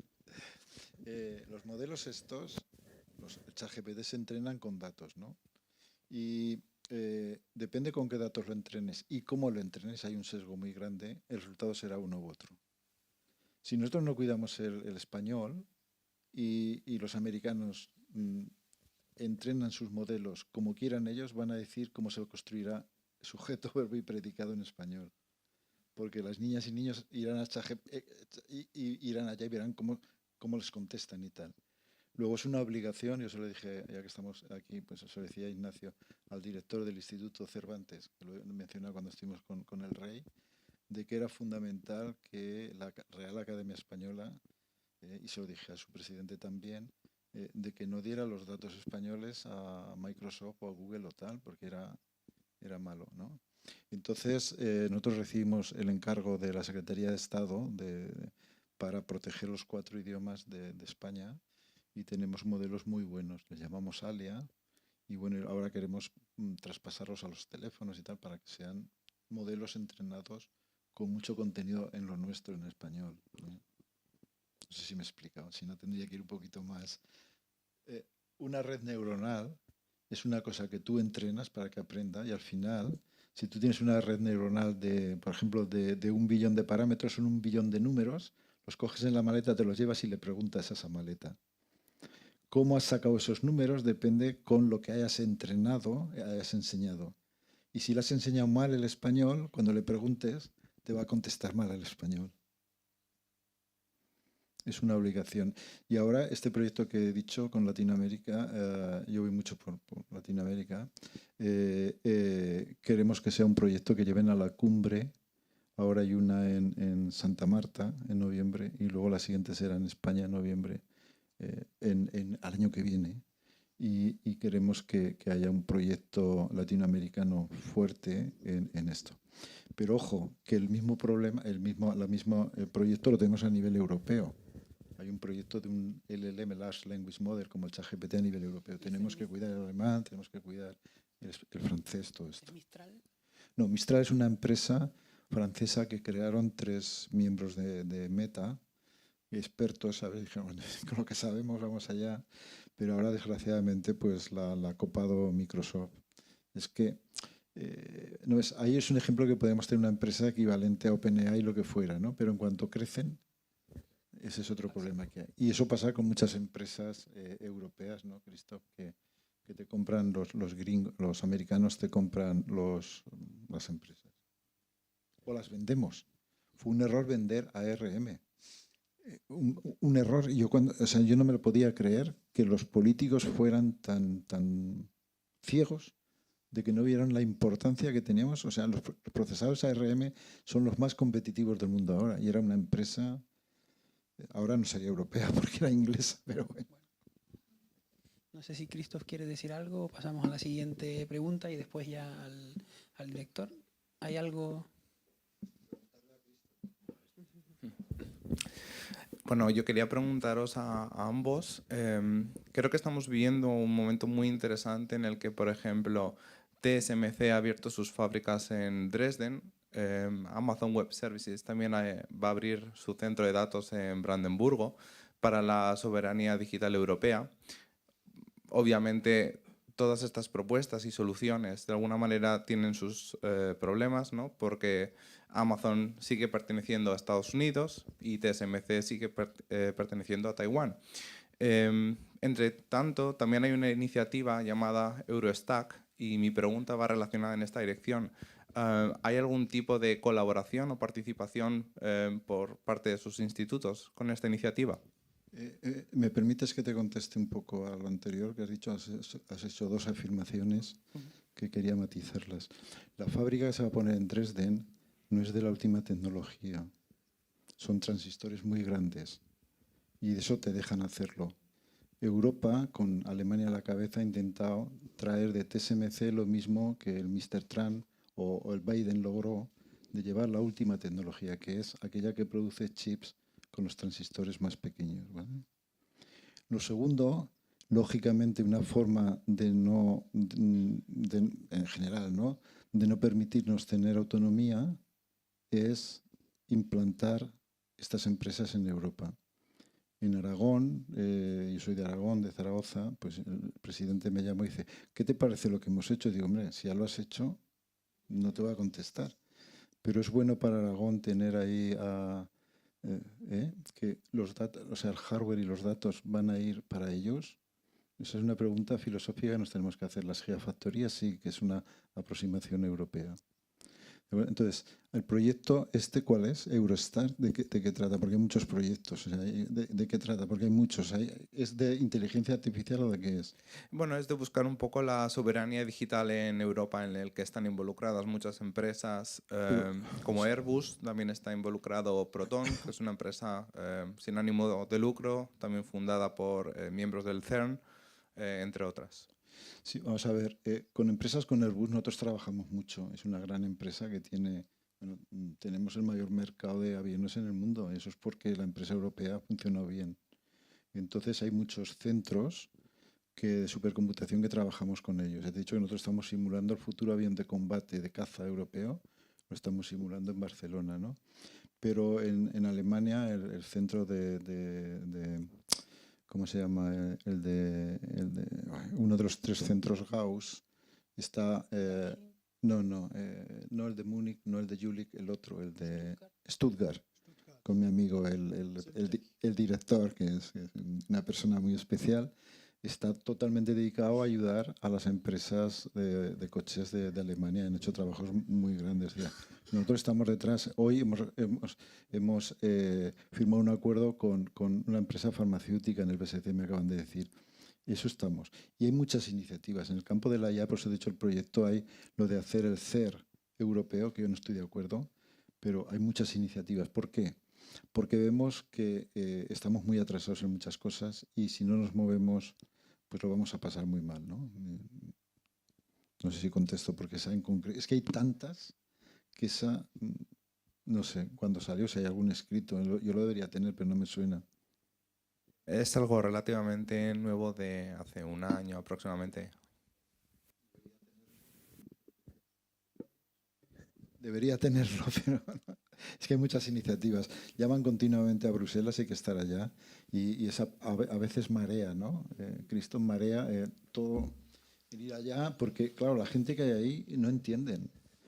Y entonces es un problema muy grande. En la National Science Foundation, en América, sí que entienden de lo que financian. Y no es crítica, es la situación que hay. Entonces tenemos que ir allí y explicarles, son muy receptivos y tal. Y entonces, claro, hay muchas iniciativas para intentar obtener el dinero.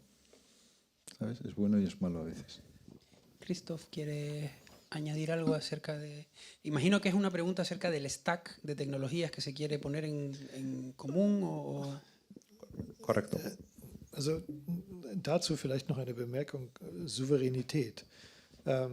Ich glaube, dass dieses europäische Daten sollten wir Europäer sammeln und auch hier halten, sehr wichtig ist.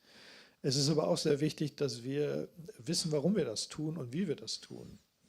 Denn zum Beispiel, ich finde ein Beispiel sehr, sehr eindrucksvoll dafür. Es gab in der Medizin einen Versuch, eine gewisse rheumatische Erkrankung zu verstehen. Man braucht da sehr viele Patientendaten dazu. Das Patientenkollektiv, an dem das erfolgreich gelungen ist, kam hauptsächlich aus den USA und man hat dann mit Schmerzen gemerkt, dass das, was da rausgefunden wurde, in Deutschland nicht funktioniert hat. Weil das Patientenkollektiv in Amerika anders ist, als es hier in Europa ist. Also hat man sich gedacht, wir müssen das an unseren Daten trainieren. Das hat man dann auch gemacht. Das war sehr schwierig, diese Daten insbesondere im deutschen System, Medizin hier in Deutschland, zusammenzubekommen, hat man aber geschafft. Dann hat man eine KI trainiert, genauso wie die Amerikaner das gemacht haben. Die Daten waren jetzt souverän, aber was man herausgefunden hat als Hauptsignal in dieser KI-Untersuchung war, dass die KI genau sagen konnte, aus welchem Krankenhaus der Patient kam. Aber nicht dasselbe Signal wie die Amerikaner, ein Therapiesignal gefunden hat. Warum? Weil wir bei der Erfassung der Daten noch so starke Standardunterschiede haben, dass diese Unterschiede ein stärkeres Signal in der Datenqualität liefern, als das die Patienten mit ihren Krankheiten tun. Das muss überwunden werden. Nachdem man das dann in mühevoller Arbeit überwunden hatte, hat man dasselbe für Teile des europäischen Krankheitssystems machen können, wie die Amerikaner es vorher gemacht haben. Und dieses Beispiel zeigt, es ist nicht nur, wir müssen unsere Daten hier bunkern, es heißt auch, wir müssen daran arbeiten, wie wir Daten erfassen und jetzt gerade in einem europäischen Umfeld mit mehreren Staaten, wir müssen daran arbeiten, dass wir es standardisiert erfassen und kuratieren, also die Qualität sichern. Da ist auch noch vieles zu holen und da sind wir vielleicht auch von der Erkenntnis, weil wir diese Unterschiede als Europa stärker zu spüren bekommen. An manchen Stellen sind wir da zum Beispiel auch deutlich weiter als die Amerikaner und die Chinesen. Die machen das großskaliger, aber was so Detailprobleme betrifft, ist Europa oft einen Schritt voraus. Und ich würde mir wünschen, dass man auf der europäischen Ebene auch an der Stelle Nicht nur was das Sammeln und die Souveränität betrifft, sondern auch zu dem Verständnis, dass man gemeinsame Standards haben muss, stärker finden kann. Das ist auf dem Weg, aber da können wir auch noch große Schritte vorwärts machen. ¿Puedo hacer una cosa muy interesante? Pues lo que usted quiera. Un minuto con los datos, la medicina. O sea, yo creo que una de las pocas cosas, entre comillas, buena que tuvo el COVID, que por cierto la vacuna sin los supercomputadores no hubiera salido tan rápida, y los centros de supercomputación enseguida nos unimos en Europa para hacer cosas de estas, es que vamos a ver, no hemos tocado un tema con estas máquinas, que es el tema de la ética, que es fundamental, ¿no? Entonces, durante el COVID, a mí me tocó ir a programas de televisión y radio allá, y yo mostraba la hipocresía que tenemos los humanos de decir que los datos médicos no los damos cuando están anonimizados.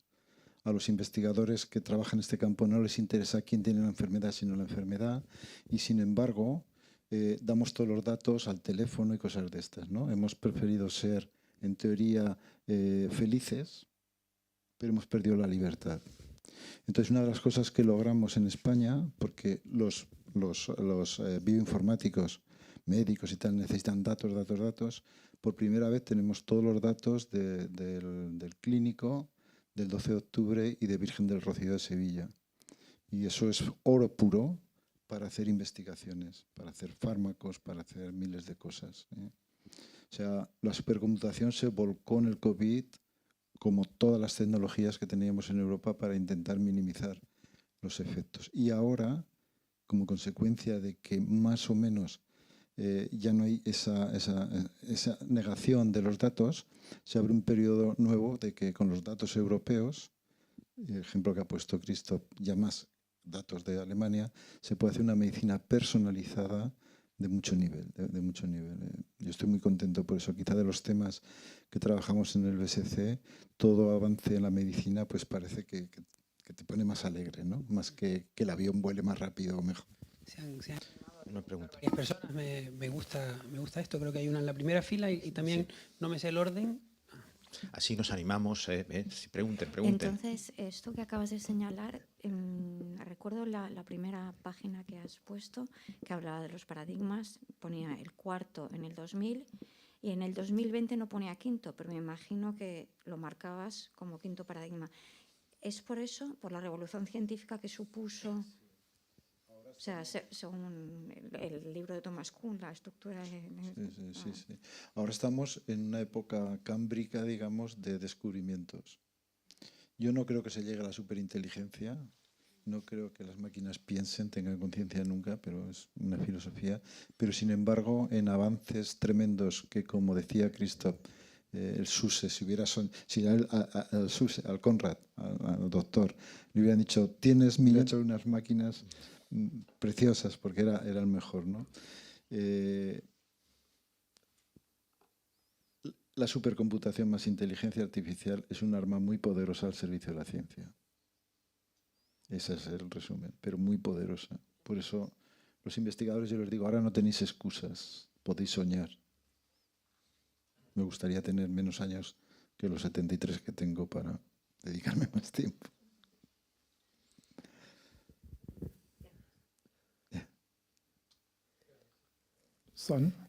Okay. Wir haben gerade darüber gesprochen, dass Daten das Gold der Zukunft ist. Und für mich ist jetzt ein bisschen die Frage, wir haben in Europa, vor allen Dingen auch in Deutschland, sehr hohe Hürden, was den Datenschutz betrifft. Sehen Sie das als Wettbewerbsnachteil gegenüber China und den USA? Kannst du gleich beantworten? Das ist natürlich ein europäisches Thema auch, aber insbesondere ein deutsches. Und die Antwort ist wie in so vielen Gebieten ja und nein. Also an vielen Stellen sind die strengen Datenschutzverordnungen schon sehr, sehr hinderlich, wenn man große Mengen von Daten zu irgendwelchen Themen zusammenbringen muss und dabei garantieren muss, dass man keinerlei Persönlichkeitsrechte verliert oder immer die Zustimmung hat. Auf der anderen Seite erlaubt das auch an vielen Stellen als eine Gesellschaft sehr viel transparenter darüber zu sein, was wir da eigentlich treiben in China, in einem Staat wie in China, werden auch viele Dinge getrieben, die Sie als Individuum ganz bestimmt nicht unterstützen würden mit Ihren Daten. Und es ist ja immer die eine Seite dieser Grenzziehung und die andere Seite. Ja, es hindert uns, aber es verhindert auch, dass manches passiert, was nicht passieren sollte. Und es ist wie immer, wir müssen die Balance finden. Manchmal habe ich das Gefühl, in Deutschland gehen wir oft gerne einen Schritt zu weit auf die eine Seite. Europa ist da besser als Deutschland, meiner Ansicht nach, aber wir müssen die Balance finden zwischen dem, was machen wir möglich und dem, was wollen wir nicht möglich machen. Aber es setzt immer nicht die Kreativität der Wissenschaftler ist da entscheidend. Der Wissenschaftler ärgert sich, wenn er an einen bestimmten Datensatz nicht kommt, weil es eine Datenschutzverordnung gibt. Dann ärgern wir uns. Aber natürlich sehen wir ein, dass es eine gesellschaftliche Abstimmung darüber geben muss, was wollen wir eigentlich erlauben und was nicht. Und wir experimentieren an der Stelle ein bisschen rum als demokratische Gesellschaft. Mal ist es zu viel, mal ist es zu wenig und das wird sich auch nicht ändern. Ich bin in vielen Punkten eigentlich ganz zufrieden mit dem, was wir machen. Insbesondere bin ich damit zufrieden, eigentlich mit der prinzipiellen Einstellung in der europäischen Datenpolitik zufrieden, aber ich bin nicht zufrieden mit einer Menge von den Regeln, die es gibt. Ich bin grundsätzlich der Meinung, es geht nicht so sehr darum, dass diese Regeln sinnlos oder schwierig sind, es geht darum, es gibt zu viele. Wir leiden im Moment an der Menge der Regeln, die wir uns auferlegt haben. Da können wir deutlich besser werden. Und das wäre auch ein großer Schritt vorwärts. Aber bitte nicht so weit, wie die Chinesen es machen, weil dann passieren Sachen, und wir werden in der Zukunft noch einiges erleben, die wir als Bürger Europas wahrscheinlich alle nicht unterschreiben würden. Das darf nicht sein. Und diese Grenzziehung ist schwierig. Und ich kann das nicht schwarz auf weiß entscheiden. Und wenn wir ins Gespräch kommen würden Sie sicherlich auch zustimmen, dass man das nicht so ohne weiteres entscheiden kann. Und nochmal, es ist ein Diskurs, der geführt werden muss zu diesem Thema, und zwar eigentlich jeden Tag. Das passiert und als Wissenschaftler wird man akzeptieren müssen, dass wir nicht immer glücklich über das Ergebnis sind. Esa es la diferencia, estoy de acuerdo. Nosotros en los centros de supercomputación compartimos todos los datos, esa es la diferencia, ¿no? Si estudiamos el cambio climático, todos los datos de todos los centros están disponibles, ¿no? Pero no solamente la privacidad, hay un problema, lo que hablamos antes, para entrenar estas redes, por ejemplo, se utiliza el Quijote, ¿no? Y el Quijote a Miguel de Cervantes no te va a protestar. Pero ¿qué pasa si utilizas un libro de Don Brown? Has violado la propiedad intelectual. Y hay un debate tremendo. Ya OpenAI y todas estas empresas empiezan a dar grandes cantidades de dinero para no ir a las... O sea, el tema de los datos es muy importante. Los supercomputadores, los centros de computación no tenemos problema. Las empresas tampoco, porque son los datos de ellos. Lo que no quieren es darlos a otros. Pero el problema es muy complejo, sí, estoy de acuerdo con Cristo, muy complejo. Yo quizá querría conectar lo que ha dicho Christoph con que ese podría ser uno de los distintivos de la política europea al aproximarse a este ámbito, ¿no? Que el ciudadano europeo sepa que, o que el discurso sea más participativo, nos equivocaremos, a veces pues nos vamos a pasar de frenada, pero creo que es fundamental, como decía el profesor Valero antes, que tiene los datos y quien tiene la computación domina, pues que los ciudadanos europeos se sientan incluidos en esa conversación acerca de cuánto de nuestros datos queremos vender para qué beneficio, y no que tomen esas decisiones por nosotros las empresas privadas o los gobiernos opacos y a los que seguro que no nos queremos parecer en algunos de sus outputs científicos, pero no en otros aspectos, ¿no? No he visto que la gente se ha ido animando, no veo más manos levantadas. Antes de darle la palabra a Ignacio, querría cerrar un poco la sesión agradeciendo, ¿no?, a los dos ponentes, y me voy a agarrar a una cosa que lo ha dicho Cristo en varias veces, no sé, yo he estado prestando mucha atención. Ha utilizado la palabra nosotros y ha utilizado la palabra aquí, wir und hier, varias veces. Y no se está refiriendo a su país, se está refiriendo a Europa. Cuando un europeo dice nosotros y dice aquí, ya casi todos no pensamos en Aragón, Canarias, sino pensamos en Europa como nuestro aquí común. Yo no conozco otro lugar del mundo en donde eso ocurra. las fronteras desgraciadamente cada vez son más importantes, mientras que aquí en Europa pues tenemos a gente dirigiendo infraestructuras infraestructuras muy importantes, que piensa que aquí no significa Berlín, ni Brandenburgo, ni Alemania, sino que aquí, para Christoph, aquí es Barcelona. Es un pensamiento que a lo mejor lo hemos estado escuchando, o para Mateo, aquí es Jülich. No hay una aquí, por mucho que él esté enamorado de su centro. No, porque en la realidad compartimos, no hemos dicho, o sea, hay una bolsa de horas de los centros de supercomputación que compartimos. Y entonces es verdad lo que dices tú. Sí, pero en general, sí. Aquí ya no significa aquí, significa aquí, en Europa. Y eso puede ser el distintivo.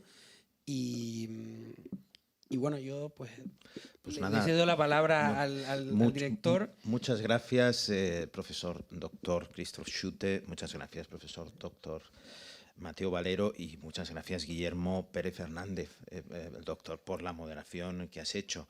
Hay que decir, hay un poeta, yo siempre llevo las cosas a mi campo, al campo de la poesía. Carlos Embundo de Ori decía que la poesía es un misterio. El otro día otro gran poeta español, Jaime Sigues, decía que la poesía es deslumbramiento. Yo creo que hoy nos habéis deslumbrado con vuestras aportaciones, y probablemente la ciencia sea deslumbramiento también, ¿no? Hecho con supercomputadores, como la poesía se hace con el cerebro y con el alma y con las palabras. Muchas gracias a los tres, de verdad, de corazón, y un fuerte aplauso a los tres antes de acabar de finalizar.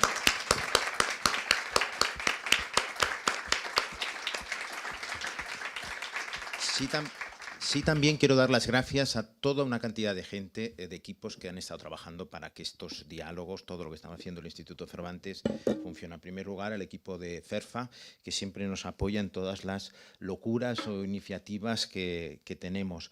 También al equipo del Instituto Cervantes, a David Belardo, a Isabel Barea Navarro, a Ana Roca. Tenemos aquí una magnífica biblioteca, lo recuerdo, que están trabajando permanentemente para que el programa cultural del Instituto Cervantes sea lo que es ahora. Cómo no, también a nuestras intérpretes, que cada vez las sometemos, a Cristina y Simone, que cada vez las sometemos a un desafío permanente. Muchas gracias, que estáis ahí ocultas, y muchas gracias también al equipo técnico, Alberto Lucendo, Eva o Beli, perdonadme, yo con los nombres soy muy malo, y también a todos nuestros afectos, los que nos soportan cuando llegamos a casa, y están con nosotros siempre a nuestro lado. Recordarles que las actividades del Instituto Cervantes continúan, permanecen. Tenemos la próxima semana la inauguración de los diálogos de Berlín, el mundo de hoy, que también son diálogos hispano-alemanes. El título, como saben, es Europa y el mundo 1925-2025. No es gratuito. En 1925 se publicó el Mein Kampf, y bueno, han pasado 50 años de una dictadura de Franco, 80 años de los campos de concentración, y nos vamos hacia el 2025. Y para hablar del presente y el futuro, hemos invitado a dos grandes historiadores, el profesor doctor Julián Casanova y el profesor doctor Wolfgang Benz. No vamos a hablar de historia solo, sino vamos a hablar del pasado para un presente y un futuro en temas que a todos nos afectan. Eso va a ser el 11 de noviembre a las 7, solo quedan 20 plazas disponibles, hay 100 personas inscritas a este diálogo, así que todos los que quieran participar, es gratuito, inscríbanse en nuestro Eventbrite Instituto Cervantes. Y luego, el 13 de noviembre, tendremos un nuevo diálogo de hispano-alemán de arquitectura contemporánea, con dos grandes de la arquitectura alemana y española. La primera es Carmen Pinós, que es premio Pritzker de arquitectura, uno de los grandes premios británicos más importantes, que es el Riva Prize. Va a ganar el Pritzker, el Riva Prize, International Riva Prize, que es el preámbulo siempre de los premios Pritzker, Carmen Pinós, y la arquitecto alemana Almut Grundtug Ernst. Es otro diálogo organizado en esta ocasión por el Instituto Cervantes en cooperación con el Colegio de Arquitectura, la Architekturkammer, la Academia der Kunst de Berlín y la Fundación AEDES Internacional. Solo eso la próxima semana, y me quedo aquí porque hay muchas cosas más que podrán ver aquí y también en directo a través del streaming, y todo lo que han dicho hoy visto en el canal de YouTube en 3, 4 días, cuando nuestros realizadores lo puedan llevar a cabo. Muchas gracias a todos, buenas noches y vuelvan a casa con seguridad. Gracias, descansen.